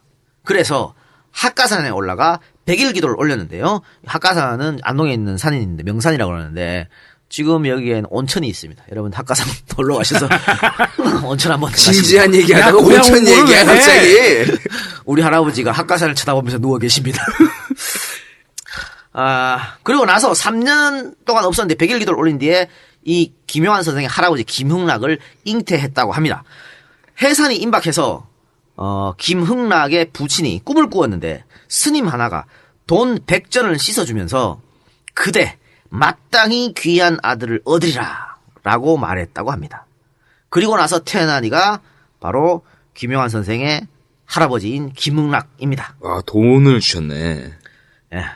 아버지의 기대처럼 김흥락은 안동 최고의 선비로 성장을 했습니다. 일화하나 살펴보겠습니다. 1890년에 안동에 부임한 신임 부사가 아전들하고 짜고 은민들을 착취합니다. 그러자 이를 견디지 못한 은민들이 들고 일어났죠. 무슨 얘기냐? 밀란이 일어난 겁니다. 코너에 몰린 신임 부사는 김흥락을 찾아갑니다. 김흥락은 그리고 즉시 중재에 나섭니다. 김흥락은 백성들을 찾아가서 무릇 민정은 순하면 따르고 역하면 뿌리치는 법이다. 모든 패정을 내 반드시 고치게 할 터이니 그대들은 물러가서 기다리라 라고 했다고 합니다. 김흥락의 이 한마디에 밀란을 일으킬 정도로 폭발했던 민심은 바로 잦아들었습니다. 왜냐? 백성들이 관원은 믿지 못하지만 김흥락의 말은 믿었던 거죠. 운집했던 백성들이 다음과 같은 말을 남기면서 해산했다고 합니다. 자자 다들 고막하시더. 딴 사람도 아니고 그 나리께서 우리를 속일 일이 있겠니껴. 믿을 만한 분이었군요. 아이고 뭐 그 사람 말은 철석까지 믿는다는 얘기죠. 약속을 했잖아. 내가 모든 폐단을 고치겠다. 그러니까 신임 부사 그 새끼 말을 못 믿어도 김어른의 말을 믿는다. 이렇게 된 거죠. 김흥락은 70이 가까운 노구를 이끌고 일제에 항거하여 의병운동을 일으켰습니다. 그리고 그의 문화에 있던 제자 가운데 독립유공자로 훈장을 받은 사람만 60명이 넘는다고 합니다. 여러분 김흥락 그 제자 중에 훈장 받은 사람이 60명이 넘는다 했잖아요. 훈장 안 받은 사람 따지면은 500, 600명이 넘는다고 봐야 돼요. 거의 엄청나겠네. 김흥락 문화 제자는 거의 다 독립운동을 했다고 봐야 되는 것이죠. 그의 사촌 동생인 김회락도 의병활동을 했습니다. 김회락이 의병활동을 하던 중에 일본 경찰에게 쫓기게 되었고 종선인 형의 집으로 숨어 들어갔습니다. 김흥락은 당연히 동생을 숨겨주었겠죠. 그런데 이게 발각이 돼서 학봉의 종손 김응락은 학봉 선생의 종가 마당에 포박당하고 무릎이 꿇어진 채 모진 수모를 당해야 했습니다. 일경들은 집안의 폐물들을 노략질해갔고 종가의 살림살이를 마구 부숴댔습니다. 이런 수모도 없죠. 학봉 선생의 종손이 종갓집 마당에 무릎을 꿇려 이럴 수가 없는 거죠. 선비로서 자존심을 다 박살내버린 거지. 학봉 선생은 왜군과 싸우고 김응락 선생과 그 일가들은 결국에 일본과 싸운 거네요. 일본 경찰은 김회락에게 잘못을 뉘우치라고 위협했지만 김회락은 오히려 일경을 꾸짖다가 결국에 총살당하고 맙니다. 그는 순국하면서 아내에게 원수를 갚으라 라고 소리쳤고 총 맞은 곳에서 피가 흘러나오자 이 피가 어떤 피인데 이렇게 흘릴 수가 있나 라며 도포자락으로 피를 감싸며 순국했다고 전해집니다. 기계가 대단하시네요. 훗날 대한민국 정부는 김회락에게 국민훈장 애국장을 추서하였습니다. 할아버지와 종조부의 이런 비참한 광경을 두 눈으로 직접 목격한 사람이 김용환이었습니다. 당시 10살의 어린이였겠죠.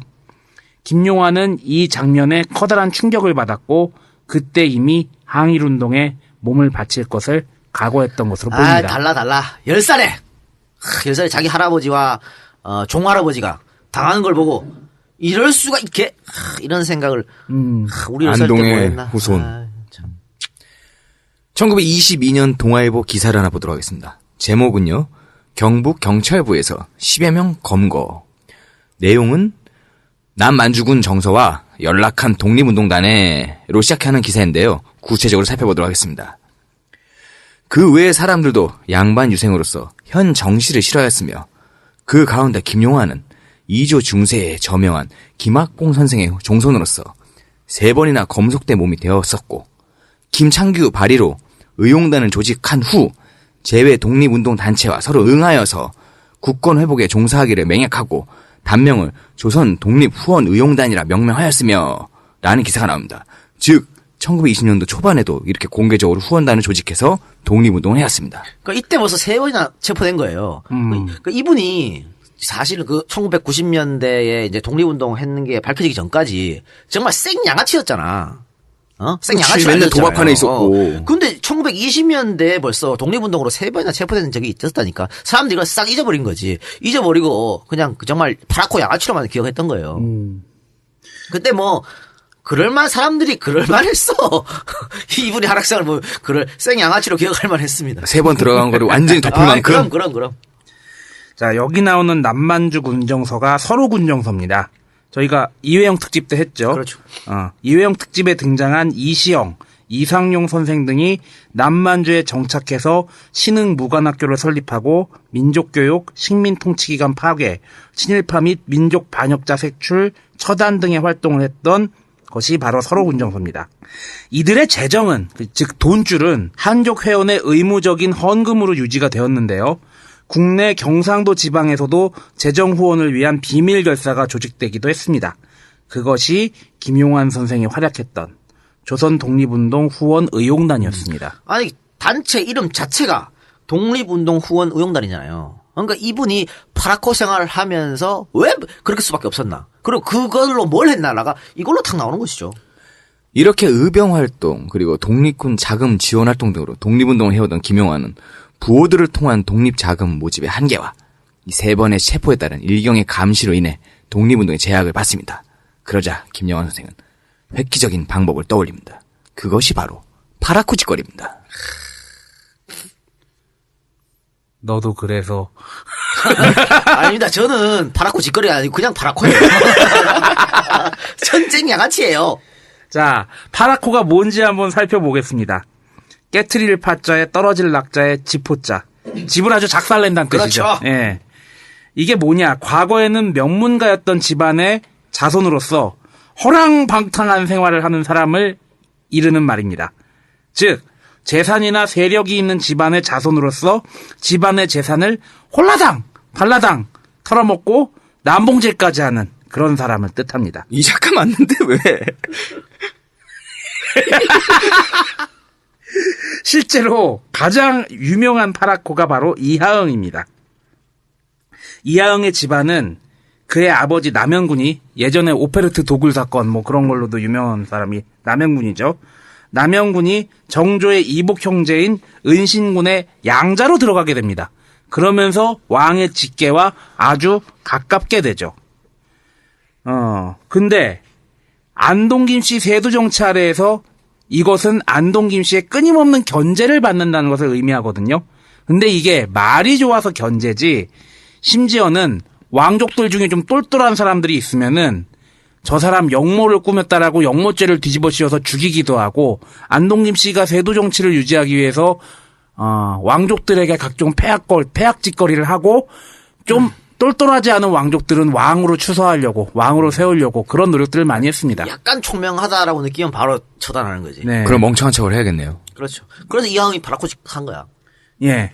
그래서 이하영이 자신은 야심이 없는 파라코임을 자처했습니다.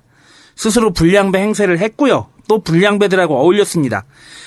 이하영이 어울렸던 대표적인 불량배가 천하장안이라고 일컬어졌던 사람들인데, 왜 천하장안이냐? 천희연, 하정일, 장순규, 안필주 이 네 사람이기 때문에 천하장안이라고 했습니다. 아니 이게 무슨 뭐 불량배 F4요? 그렇지. 사회 철학이야. 근데 천하장안 이 사람들은 정말 그냥 파라코고, 이하영은 파라코로 속인 거고 자신은. 그렇지. 양아치 인척하느라고 생양아치들이랑 그렇죠. 놀아난 거지. 살아남기 위해서. 그리고 또 이게 안 들어갈 수 없잖아. 야 그거 꼭 리액션을 그렇게 줘야 돼? 파라코한테 당연히 필요한 겁니다. 그거. 이 천하장안 이 사람들하고 기방 출입도 없는 놈 밥 굶듯이 했다고 전해지고요. 이게 특히 없는 놈 밥 굶듯이라는 뜻이. 존나 자주 했다는 거지 뭐야.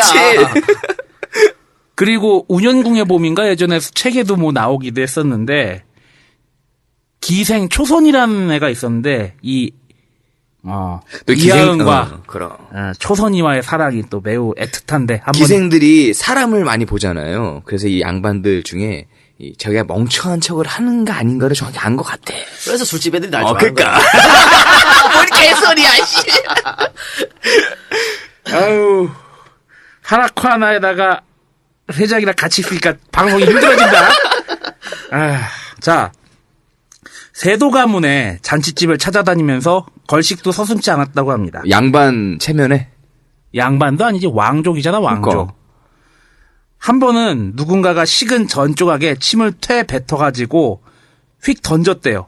그러니까 이하영이 그거를 얼른 주워서 도포에다가 쓱쓱 닦고 하하하 하고 웃으면서 개걸스럽게 먹었다고 합니다. 야, 거지도 이렇게 안 하겠다. 아니 그래서 뭐 아랫도리로 지나당기고 네. 상갓집 계란 소리도 듣고 그랬잖아요. 예. 이렇게 파라코 짓을 하니까 이하영에게 궁도령이니 상갓집 계란이니 이런 소리를 듣게 된 거죠. 근데 이건 반대로 이하영이 세도가들의 감시망을 피할 수 있는 그런 계기를 마련합니다. 철종 제25대 왕이죠. 철종이 후사가 없어서 안동김씨 수뇌부에서 매우 걱정을 하는데, 철종이 후사가 없으니까 철종의 대를 이을 왕도 좀 무식하고 미련한 왕손으로 해야겠다 이런 생각을 하면서 고르던 참에 이하영 어때요? 라고 얘기가 나오자 아이고 그 사람도 왕손이야? 라면서 껄껄 웃고 조롱했다고 전해집니다.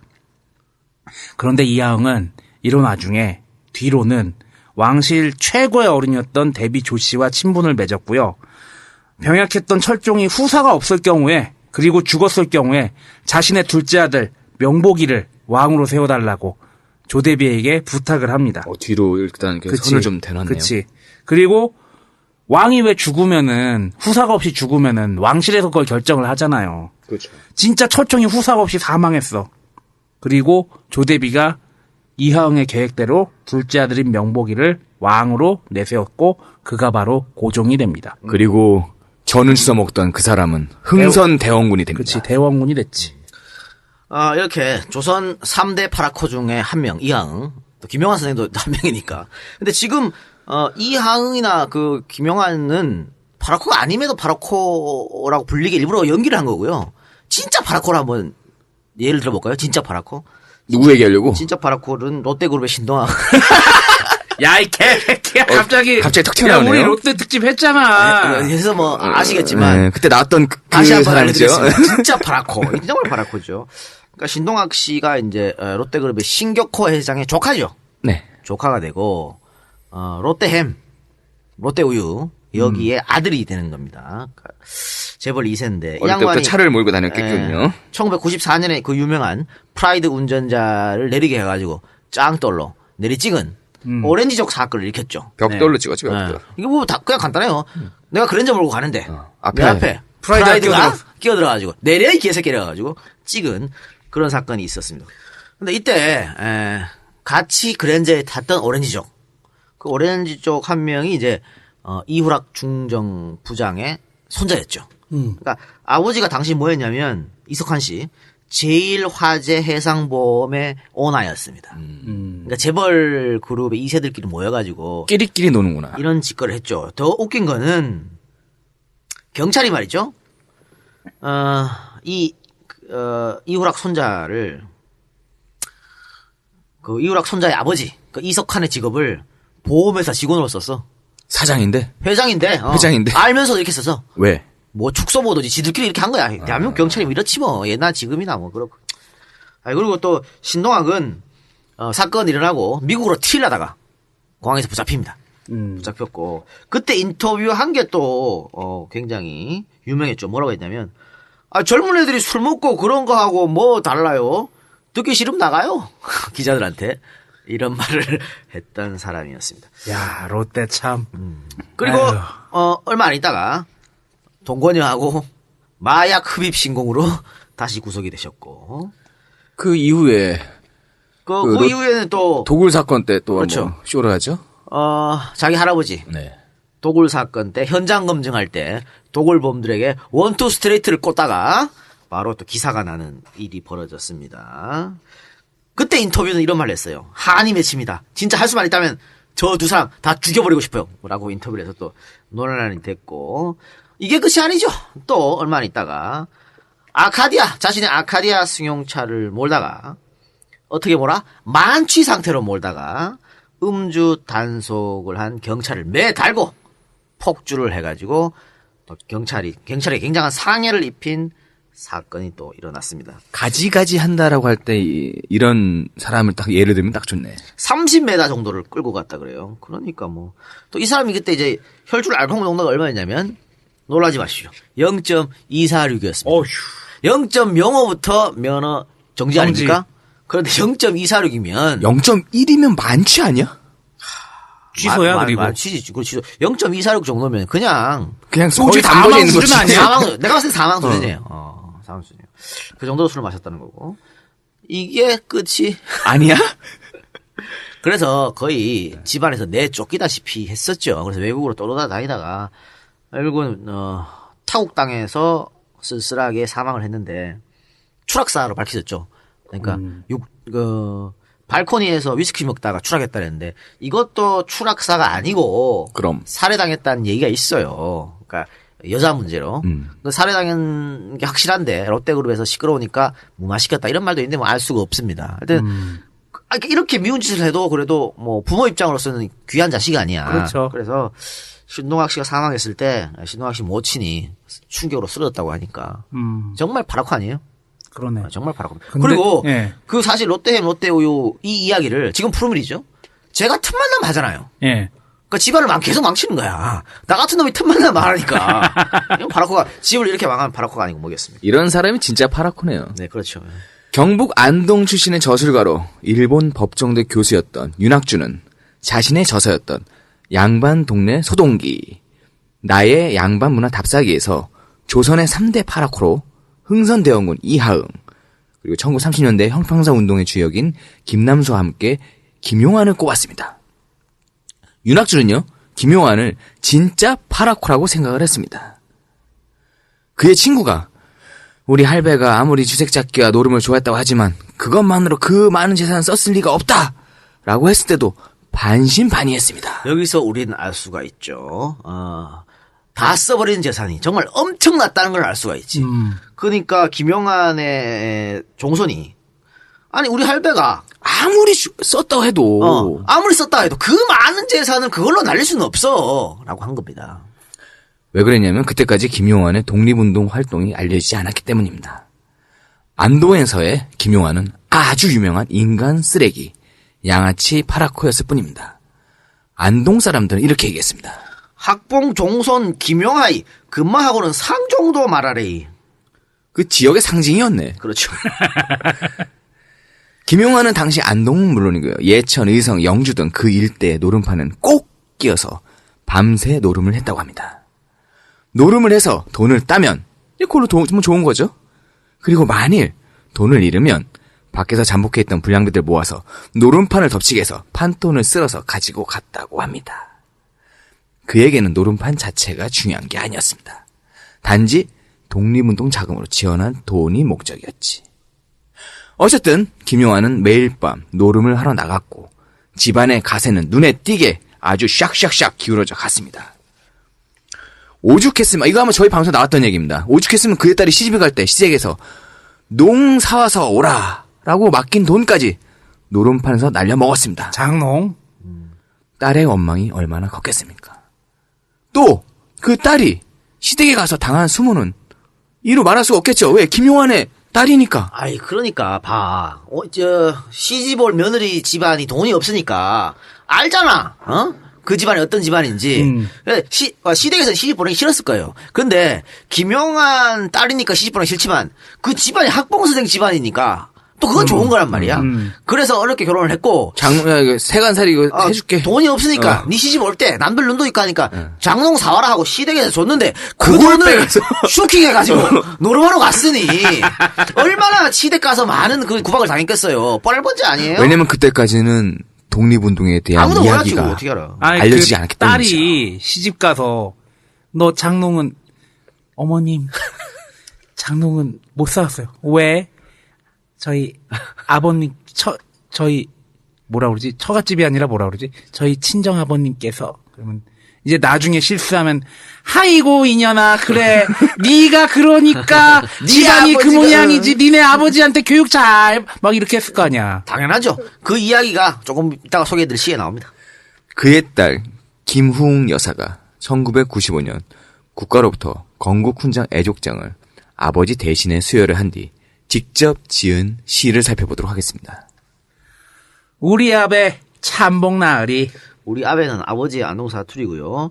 벼슬이 참봉이었는데요. 참봉이 뭐 그렇게 뛰어난 벼슬은 아니야. 그치. 동네 가면 다 동네가 참봉 다 있어. 참봉이라고 하잖아. 종구품 정도 됐을 거야. 구품이 최말단이에요. 근데 왜 참봉을 김용환 선생한테 나라에서 줬냐면 학봉 선생 집안이니까 그냥 종손이가 준 거예요.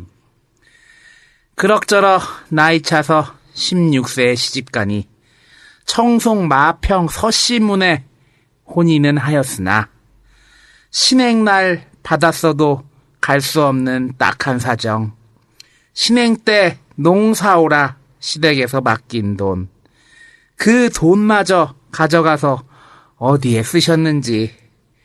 우리 아베 기다리며 신행날 늦추다가 큰엄에 쓰던 헌농 신행발에 싣고 가니 주위에서 쑥덕쑥덕.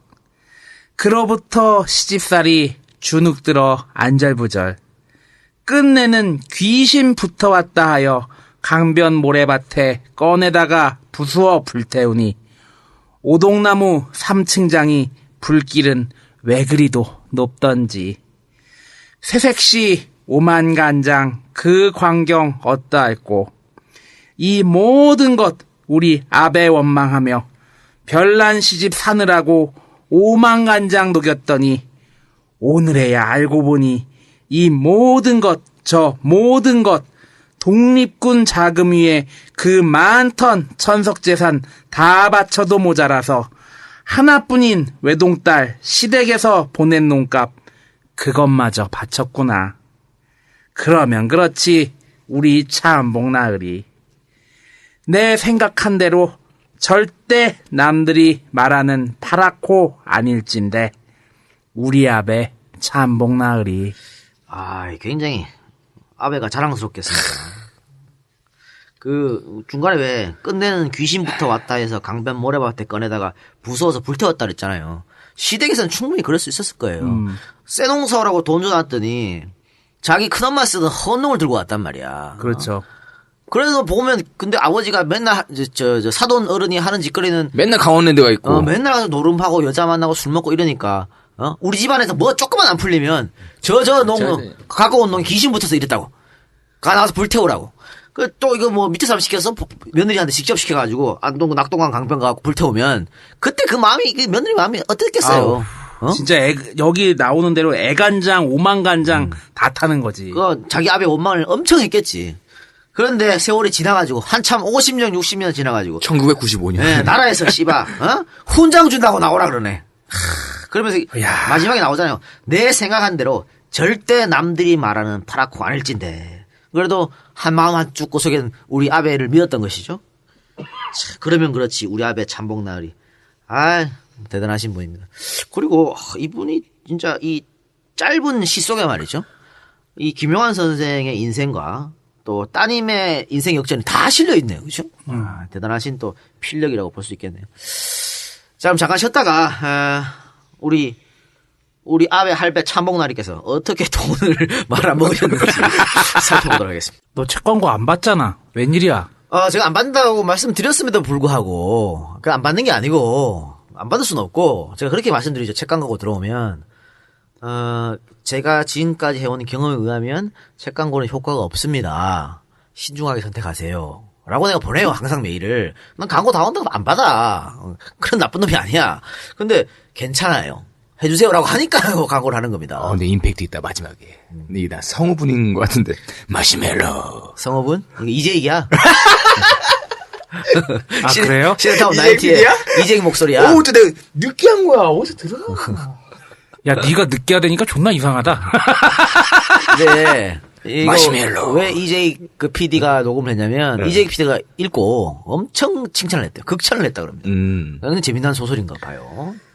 허즈밴드 시크릿. 네, 허즈밴드 시크릿 마시멜로 출판사에 나온 건데 제목은 좋네요. 스릴러 소설이라고 합니다. 뭐 외국에서도 엄청난 인기를 끌었다고요. 원작이 히트를 좀 쳤나 봐요. 네. 지금 뭐 그리고 각 서점에서 소설 분야 1위 찍고 있고 그리고 세계적으로 1000만 부 이상 판매가 됐다고 그래요. 와, 세계적으로 1000만 부 이상 팔리면 끝난 거 아닌가? 그렇지. 근데 한국에서 안 팔려요. 왜? 지금 독서 시장이 완전 죽었습니다. 그러니까 아마 사상 최악일 거예요. 이 판매량을 체크한 이래로 이렇게 책이 안 팔린 적이 없거든요. 지금 딱 그렇게 됐어요. 그러니까 뭐 여러 가지 사정이 있겠지만 뭐 출판 전까지라든가 도서 전까지라든가 또 메르스 여파 뭐 있겠죠. 근데 가장 중요한 것은 우리나라 사람이 책을 안 읽어요. 그렇지. 안 읽어. 진짜 안 읽어. 이웃 나라랑 비교해봐도 엄청 안 읽는 거죠. 사실 미국 같은 나라는 책값이 엄청 비쌉니다. 우리의 한 4-5배 돼요. 엄청 비싸 책값이. 외국 책 정말 비싸요. 엄청 비싸죠. 그런데도 불구하고 독서를 많이 하잖아. 근데 우리는 책값이 상당히 싼 편임에도 불구하고 책을 안 읽어. 원인은 뭘까요? 안타깝죠. 그러니까 어릴 때부터 경쟁 교육에 내몰리잖아요. 책 읽을 시간이 어디 있어. 학과 공부해야지. 선행학습해야지. 학원 가야지. 진짜 배워야 될 내용들은 못 배우고. 그런 거죠. 그래 좀 책 읽는 거에 취미를 붙일 만한 그런 환경이 아니지. 그렇죠. 우리나라가. 책 많이 읽어야 돼요. 책 많이 읽어야 우리 대통령 각하처럼 이렇게 문맥이 안 맞거나 난해한 이런 화법이 나오지가 않습니다. 책 많이 읽으세요. 네, 다시 한번 말씀드리면 스릴러 소설 마시멜로 출판사에 나오는 허즈밴드 시크릿. 허즈밴드 시크릿. 여러분들 포털에 허즈밴드 시크릿 혹은 마시멜로 출판사를 검색하셔서 많이 독서를 해주시기 바랍니다. 이PD님 늦게 했다고 한 거 취소할게요. 자, 또 하나 여러분한테 알려드릴 것은 이정열 전 판사가 팟캐스트를 한다네요. 그래요? 네. 그 시사통 김종배입니다에서 따로 코너를 하나 맡았대요. 그렇지. 네, 그 시사통 김종배 항상 나가더라고. 항상 나가는데 시사통 김종배입니다 이 근처에서 녹음한다 그래요. 그러니까 이 근처에서 시사통 김종배입니다 녹음하는 날은 안 가서 꼭 술을 먹고 간다더라고. 오늘도 왔다 갔잖아요. 그래서. 그럼 저희하고 녹음 날이 겹치나 봐요. 그럼 우리 살도 항상 왔다 간다 그러더라고. 하여튼 그랬는데 그 시사통에서 하나 코너를 맡아서 이정열의 제법이에요. 제법이에요. 제법이에요가 아니고 제법이에요. 뭐 이건 뭐 이중적 의미가 있겠네요. 근데 그런 제목으로 팟캐스트를 하는데 재즈, 음악, 법률 그리고 시사 플러스 기업 교육 뭐 다 해. 상당히 하이브리드인데. 예, 이렇게 잡탕 팟캐스트를 한다고 하니 관심 있으신 분들의 많은 청취 부탁드리겠습니다. 자, 그러면 우리 방송으로 넘어가서 계속 이야기하도록 하겠습니다. 자, 이런 김용환의 파랗고 짓거리를 본 문중의 어른들은 가만히 있을 수가 없겠죠. 종갓집만큼은 넘어가면 안 된다면서 김용환이 팔아먹으면 다시 집을 사주고 또 팔아먹으면 다시 집을 사주고 이랬다고 합니다. 야, 그 종갓집 용환이 또 날렸대? 야, 야, 문중! 다 더 모아! 모여봐. 집 하나 사줘! 또 날렸대? 아이, 저 개! 또 사줘! 이거지, 뭐. 그랬어요. 그러나 김용환의 파랗고 행동은 멈추어지지 않았습니다. 노름에 빠져서 종손 가문에서 가장 중요한 대 있는 것도 잊었습니다. 앞서 언급한 김용환의 딸이 유일한 김용환의 혈육이었습니다. 그러면은 저기 종손이면 아들이 있어야 될 거 아니에요? 그러니까 당장 집에서 난리가 났겠죠. 결국 학봉 문중의 대를 잇기 위해 이미 결혼해 있던 김 시인을 양자로 들였는데 김 시인은 20대 후반의 늦은 나이에 학봉 종택의 양자로 들어왔습니다. 그런데 그가 양자로 들어와 보니 집안에 멀쩡한 숟가락조차 하나 없었을 정도로 찢어지게 가라앉았다고 합니다. 다 갖다 팔아먹는 다 겨. 갖다 팔아먹는 거죠. 근데 사실 김용환 선생도 양자였거든요. 아, 집안에 그래요? 대를 잇기 위해서 양자로 들어갔는데 양자로 들어가놓고 딸 하나 안 낳고 이건 뭐 종갓집부터 시작해가지고 온갖 집안에 있는 물건, 장 뭐 다 갖다 팔아먹고. 학본 집안을 그냥 다 말아먹을 그렇죠. 그런. 이거 대에 있는 것도 까먹었다는 게 뭔 얘기예요. 결국은 그 해야 할 일을 안 하고 밤마다 나갔으니까 뭐 밤에 하늘 봐야 별을 딸 거 아니야. 그치. 근데 밤마다 나가서 노름을 하는데 어떻게 별을 따냐고. 쬐고 계속 그랬을 테니까. 그랬던 것 같아요. 문중의 어른들은 집안 말아먹을 종손이 나왔다고 그를 꾸짖었지만 그때마다 김용환은 우리 집안이 대단한 집안이면 분명하지요. 한 집안에 학봉 할배 같은 사람하고 나 같은 남봉이라는 두 봉황이 나왔으니 그걸로 된 거 아이껴? 좋다. 멘트 좋다, 이분. 하다했다고 합니다. 야, 진짜가 나타나도 이런 식으로 지은 거 아니야? 예. 학봉과 남봉. 배포도 있고 말이죠. 재치도 있는 것 같습니다. 그 김용환 선생은 돈 되는 판이라면 머슴들하고도 노름을 했다 그래요. 야, 하우스를 가리지 않는 식으로. 돈데 머슴들. 야, 나도 껴줘. 아니 참봉날이. 괜찮아. 괜찮아. 그래서 야, 화투판에 신분이 어딨어? 야, 이거 종목이 뭐야? 돈이 이게. 장사지 씨발 했다는 거예요. 머슴들하고도 노름을 했던 김용환이었지만 그는 시장에서 어렵게 장사하는 사람을 보면 2배의 값을 쳐서 물건을 샀고요.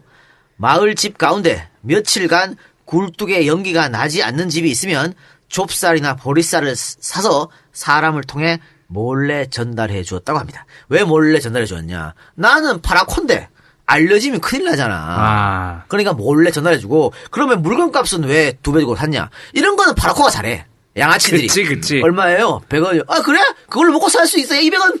이거 파라코들이 존나 잘해. 소위 말하는 똥기마이라고 하는 건데. 그치. 이런 거 존나 잘해요. 그렇지.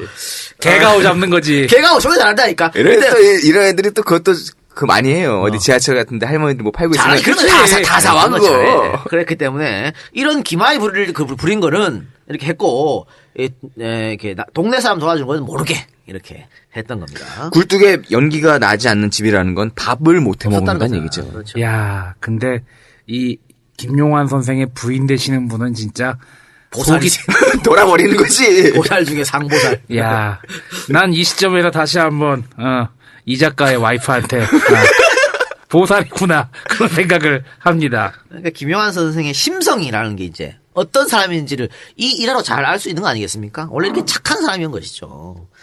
자, 김용환 선생은 해방 다음 해인 1946년에 세상을 떠났습니다. 임종 무렵 그의 독립운동 활동을 유일하게 알고 있던 오랜 친구가 김용환 선생에게 이보게 용환, 이제는 진실을 말할 때도 되지 않았는가? 라고 진실을 이야기할 것을 요구하자 김용환 선생은 이제 와서 뭐 하려고.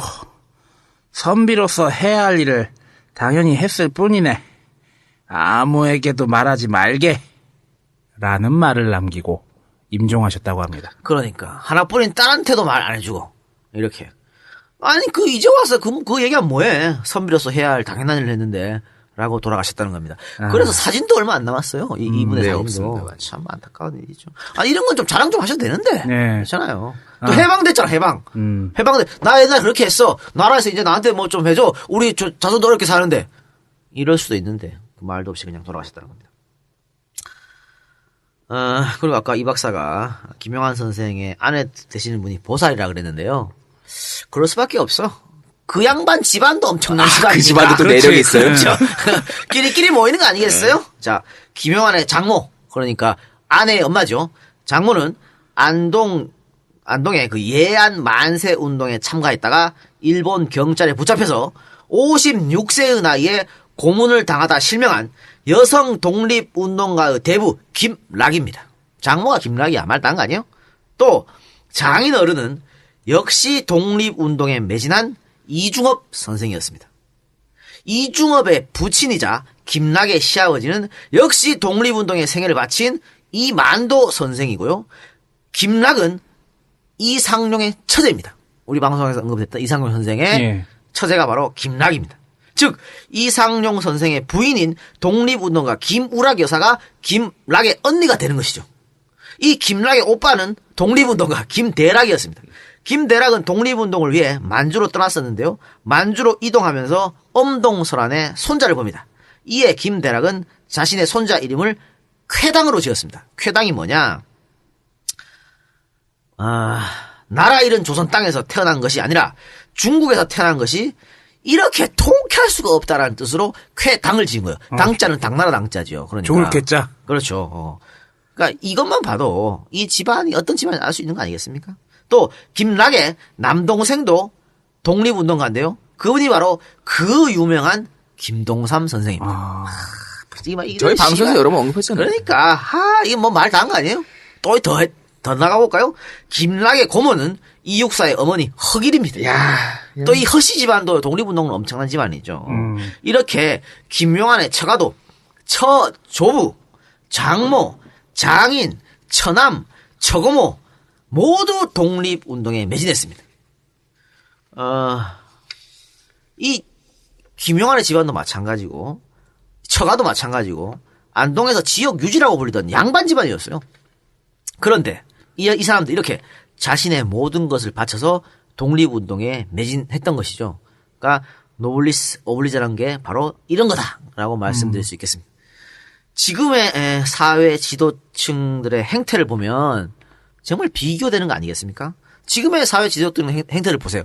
어떻게 해서라도 내 출세만 바라보잖아. 또 어떻게 해서 우리의 이득을 위해서 집안끼리 결혼하는 거, 그러니까 재벌들끼리 정략 결혼하는 거.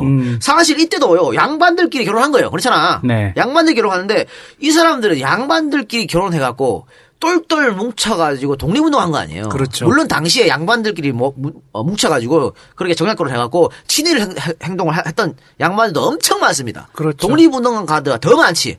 근데 이런 집안이 있던 반면에 지금 우리 사회 지도층들은 재벌들끼리 정략 결혼해서 지들끼리 다 하나하나 처먹고, 뭐, 재벌 2세, 3세들한테 아주 쉽게 내부 거래 해가지고 일감 몰아주고. 그들만 세상을 만드는 그렇죠. 거죠. 서민들 뭐 떡볶이 가게까지 빵집 가게까지 진출해가지고 싹 다 죽여버리고, 이런 짓거리를 사회 지도층 인사라는 것들이 하고 있잖아요. 또 뭡니까? 서울대학 나오면 서울대학 나온 것들이 선배면 선배, 후배끼리 다 뭉쳐가지고 끌어주고 땡겨주고 공부를 하면 다 그렇게 해주고 지금도 그렇잖아요. 지금 왜 성대가 판을 칩니까? 박근혜가 그렇게 밀어주니까 성대, 서강대가 판을 치는 거 아니야? 원래 서울대는 원래 판을 쳤고 이런 짓을 하고 있는 거예요. 황교안도만 그런 입장에서 지금 되는 거 아니에요? 그러니까 얼마나 사회 지도층의 짓거리가 낭패입니까? 다 모두가 기득권만 지키려고 이렇게 노력하는 거예요. 자신의 기득권을 버리고 정말 민초들을 위해서 일하려고 하는 사람이 아무도 없다는 거죠. 너무 안타깝습니다. 뭐 야당은 안 그래. 야당도 똑같아요. 그렇잖아. 그렇지. 아니면 왜 이렇게 4분 5일 찢어져가지고 네가 잘났네 내가 잘났네 해. 내 기득권 내 다음 공천권 그거 노리려고 그런 거 아니야. 나쁜 놈 새끼들. 국민들은 메르스 때문에 떨고 있는데. 그러니까. 그런데 보십시오. 지금 이렇게 김용환 집안 또 김용환의 처갓집 또 이상용 집안 이회영 집안 보십시오. 일제강점기 때 그네들 선비들은 정말 가문 대대로 사돈의 팔촌까지 모두 힘을 모아서 나라의 재산은 물론이요.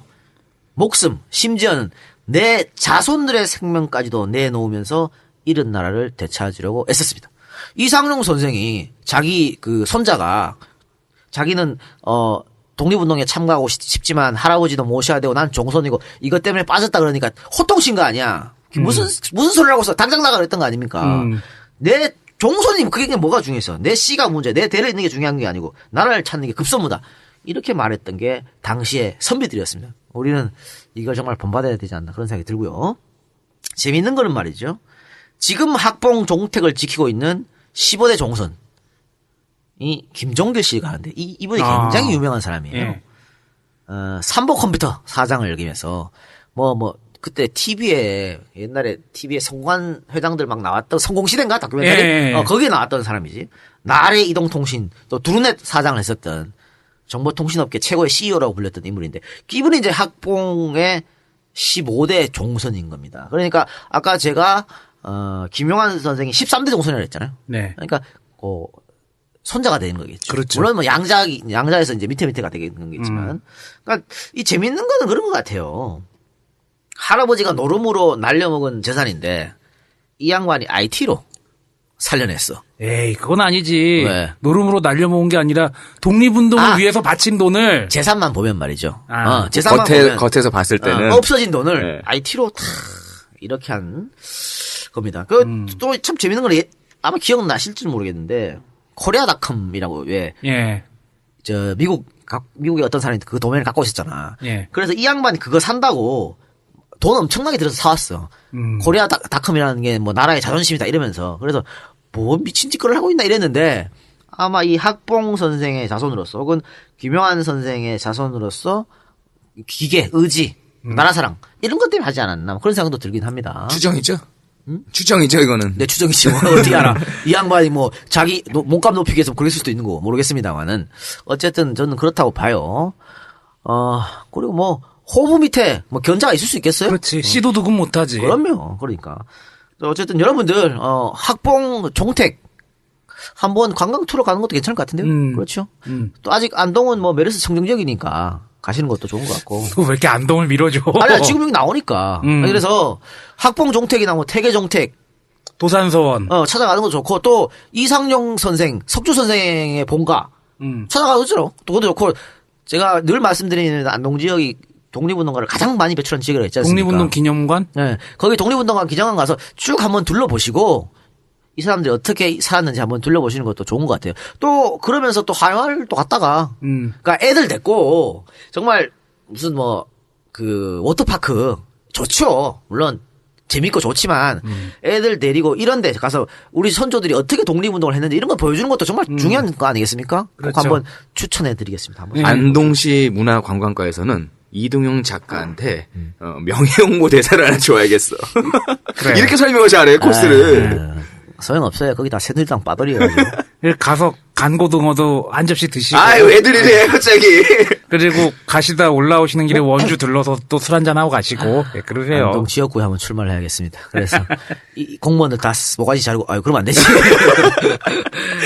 어쨌든 지금 꼭 한번 찾아오시기 바랍니다. 물론 안동이 아니어도 또 다른 곳에 독립운동가들을 많이 배출한 지역이 있습니다. 밀양도 그런 곳이잖아. 네. 밀양에 가서 가지고 여러 군데 찾아가 보시고 또 그러면 그것도 상당히 도움이 될 것 같아요. 진짜 독립운동가들의 생애를 볼 수 있는 곳에 한번 자제분들 데리고 가서 산 교육을 그럼요. 한번 뭐 가까운 곳에 서대문 연구소도 있고. 그리고 그게 애들한테 정말 기계를 느끼게 해주게 하는 겁니다. 저희가 또 이렇게 또 교육 차원에서 좋은 것도 안내해드리지 않습니까? 그럼요. 네. 또 그런 역사들은요 지금의 기득권층에서는 이렇게 뭐 언론이나 다른 수단으로도 잘 홍보를 안 해줄 겁니다. 이 새끼는 자꾸 숨길라 그러지. 아니 당장 씨발 새누리당 대표가 뭔 집안 출신인데. 대통령은 어디 집안 출신인데. 안 그래요? 그런 거지 뭐. 여러분들께서 뭐 김무성 특집을 해달라는 그런 말이 있는데요. 네. 급이 안 돼서 내가 안 하는 거예요. 집안 좀 괜찮지 않나 그래도? 아니 급이 안 돼. 근데 뭐 새누리당의 공식적인 대통령 후보가 되면요. 그때쯤에. 제가 해드리겠습니다. 제가 싹싹 파드릴게요. 아버지부터 시작해갖고 쭉 제가 다 파드리겠습니다. 걱정하지 마시길 내가. 무릇 선비는 3년 안에 근무조사를 만나지 않으면. 그래요. 제가요. 선거 전에 한번 쑥 가고 근무조사 한번 맞이할게요. 자, 어떻습니까, 이 박사님? 일단은 김용환 선생이 어떤 독립운동을 했다란 얘기가 너무 없어가지고 그렇죠. 예. 그게 굉장히 안타까워요. 안타깝죠. 예. 예. 그러니까 돈을 모아가지고 만주에 줬다. 그래서 그것 때문에 체포를 3번이나 당했다. 또 나중에 알려진 것은 만주에 있는 독립운동가들이 보관하고 있던 비밀 문서. 거기에 이제 김영환 선생 이름이 자꾸 등장하니까 이거 누구야 이러다가 이제 한 거거든. 근데 어떻게 구체적으로 이 사람이 돈을 모아가지고 전달했는지 잘 나오지 않아요. 그러니까 맨 처음에는 노름으로 모은 게 아니거든요. 그러니까 맨 처음에는 그 안동 지역 안동 주위에 있는 지역에서 조금 부자라고 하는 집안에 돌아다니면서 모금을 한 건데 당시 지역 유지들이 돈을 안 내놨어. 친일만 했지 그 사람들이. 그리고 괜히 막 신고하고 이러니까 잘 안 되니까 에이씨 우리 집안에 거나 팔아먹자 이래가지고 한 거거든. 그러니까 자세하게 안 나와 있어. 그게 너무 안타까워요. 그래서 좀 발굴이 필요한 것 같고 그리고 그랬다면은 돈을 어떻게 전달하는 그런 그렇죠. 첩보라든지 그런 걸 하면서 좀 더 방송 내용이 그쪽으로도 좀 나갈 수 있었을 텐데 그게 아쉽고 네. 이동영이가 항상 강조한 거 있습니다. 독립운동하는 심정으로 방송을 한다고. 이동영 와이프 되시는 분에게는 전달하는데 점 있고서 이동영이 내비두세요. 예. 예. 독립운동하고 있으니까. 예. 이상입니다. 네, 진짜. 이 방송을 만약에 이 작가 아버님이 들으시면 흠칫흠칫 놀라실 거야. 이 자식이. 사실 말이죠. 제가 여기서 한마디 드리면 우리 할아버지가 정말 유명한 노름꾼이었거든요. 아 진짜 엄청나게 아버지 죄송합니다. 제가 집안의 비밀을 엄청나게 이제 해 드셨어요. 그래 진짜로 할머니 비녀까지 갖고 와서 팔아 드셨대요. 야 잘하면 김용환 선생 만나줄 그래서 수 지금 있겠다. 지금 내가 말하잖아요. 그래서 제가 언제 한번 여쭤본 적이 있죠 아버지한테. 뭐라고? 아버지 혹시 우리 할아버지가 그 노름을 한 걸 독립운동에 여쭤봤죠. 그랬더니 우리 그랬더니 아버지가 한마디 하시더군요. 뭐라고? 야, 니네 할아버지는 한국전쟁 이후에도 노름하셨어? 거기서 끝이 났죠, 뭐. 아이고, 그러시군요. 그래서 거기서 끝이 났습니다. 예, 그거는, 아유. 혹시 모르지 뭐. 혹시 모릅니다. 어디서 또 나타날지. 아직 우리 할배가 그런 할배가 아니고 나는 믿고 있겠습니다. 자료가 없어. 그러니까 이거 어딘가 나올 거야. 우리 할배가 그런 할배가 아닌데. 우리 아버지가 설날에 아들, 딸, 조카들 줬던 세뱃돈 고스톱으로 다 가져갔던 거 생각난다. 자, 세상 계속 얘기하세요. 네. 자료가 없었습니다. 이번 방송 준비하는데 자료가 없었다고 얘기를 했죠. 양평 유지였던 양건석 선생은 3.1운동에 참여를 했고요. 나중에 전답을 팔아서 중국 가서 독립운동을 했습니다. 그의 후손은 2011년에 겨우 한국에 들어왔습니다. 양옥모 할머니는 한국에 들어와서 반 지하의 방에 살면서 식당 일을 하고 있었습니다. 김문호 선생 역시 독립운동에 자신의 집안의 모든 걸 쏟았습니다. 그 후손은 현재 지금 폐지를 줍고 생활하고 있었습니다. 독립운동했던 사람들의 후손들이 이런 취급을 받을 거라고는 사실 그 선조들이 꼭 기대하거나 바라거나 해서 독립운동을 하지는 않았을 거예요. 하지만 우리나라가 최소한 올바른 국가관, 역사관이 있는 나라라면 나라를 위해서 목숨을 바쳤던 분들의 후손에 대해서는 정당한 대우를 해줘야 되지 않을까라는 생각이 듭니다. 그리고 중간에 보면요. 이 역사들이 왜곡되어 있고 기록이 안 돼 있습니다. 왜 그러냐면 해방이 되고 나서 친일에 부역했고 미국에 부역했던 자들이 이 모든 행위들을 없애기 위해서 모든 독립운동 기록들을 최대한 없애려고 노력을 했습니다. 결국엔 나중에 친일 행위자가 국립묘지에 같이 들어가는 꼴까지 보게 되었습니다. 백산 안희재 선생도 자신의 모든 가산을 털어서 평생 독립운동을 했었습니다. 저희는 아이들에게 그런 얘기를 해줘야 됩니다. 우리가 바라는 세상은 너희가 정말로 올바른 국가과 역사관이 있으면 행복한 나라에서 아빠도 그랬고 너도 그렇게 살 수 있으면 좋겠다라는 바람을 해주려면 이렇게 잘못된 역사들, 왜곡된 역사들, 가려지는 역사들을 끊임없이 후손들에게 이야기를 해주는 게 필요할 것 같습니다. 그리고 더불어 아직까지도 밝혀지지 않고 서운이 없어서 혜택을 못 받고 있는 많은 독립운동 후손들에게도 정부가 나서가지고 좀 더 많은 대책들과 그들에게 정당한 대우를 해줬으면 하는 바람입니다. 이상입니다. 네, 그 독립운동한 집안들의 손자들이 다들 어렵게 살고 계시죠. 근데 지금 김용환 선생의 이 집안, 학봉 선생의 집안은 그나마 괜찮은 집안이에요. 그러니까 경제적으로 괜찮았다는 얘기지. 근데 그것은 국가에서 도와줘서 그런 게 아니고요. 김종길 씨가 본인이 노력해서 자수성가한 겁니다. 그래서 재산이 있는 거지. 뭐 국가에서 야 니네 뭐 어른들이 독립운동했으니까 지원해줘 그런 거 아니었어요. 그런 것이 너무 안타깝고 나라를 위해서 뭔가를 했으면 물론 이분들이 내가 나한테 무슨 어떤 혜택을 받고자 한 건 아닙니다. 아닙니다만 당연히 해줘야 된다고 봐요. 근데 그걸 못하고 있으니까 너무 안타깝고 지금이라도 좀 이름 없는 무명의 독립운동가들 많이 발굴해서 그 후손들한테 혜택을 줘야 되지 않나 그런 생각이 들어요. 지금 보훈처에서 이 독립유공자 후손들한테 지원해주는 금액 이거를 한 명만 정해라 그러고 얘기하거든. 한 명만한테 주겠다는 얘기지. 근데 손자들만 해도 굉장히 여러 명이 있을 거 아닙니까? 그럼 한 명만 정하면 어떻게? 이 사람들 다른 사람들한테 사인을 받아와야 돼요. 그러니까 손자만 같아도 한 10명이 된다. 그러면 한 명만 주니까 나머지 9명한테 사인을 받아야 되는 거야. 내가 서원을 받을게. 내가 받으려고. 그러면 이 9명이 다 전국에 뿔뿔 흩어져 살고 있고 다들 가난하게 사니까 연락도 안 되는데 어떻게 가서 받냐고. 못 받으면 지원금을 안 줘요. 있다고 나라가 어디 있냐고. 참 이런 것도 빨리 법령을 개정해가지고 제대로 좀 바로잡기를 바랍니다. 그리고 지금 이 김용환 선생 얘기처럼요. 자기 부모가 평생 독립운동 했는지 안 했는지 모를 수도 있거든. 기록들이 그렇지, 없어요. 그렇지. 그런 분들도 많이 있습니다. 그런 분들이 지금 와서 아버지 옛날 자료, 사진 이런 거 갖고 와봐야 나라에서 야 이거 내가 왜 증명을 해줘야 돼? 라고 이러고 있는 현실이에요 지금. 안타깝습니다. 알겠습니다. 오늘 방송은 이것으로 마치고요. 다음 주에 또 다른 주제를 가지고 오도록 하겠습니다. 엔젤 펀딩 소개하면서 마치도록 하죠. 제공, 짱가, 박예정, 송주혜, 골드문트, 참치군, 라만차, 박주희, 임미선, 이영환, 정소영, 마르티네손, 양봉의 그녀, 단대 오거리 수, 안재은, 김금옥, 김완성, 박상현 이상입니다. 감사합니다.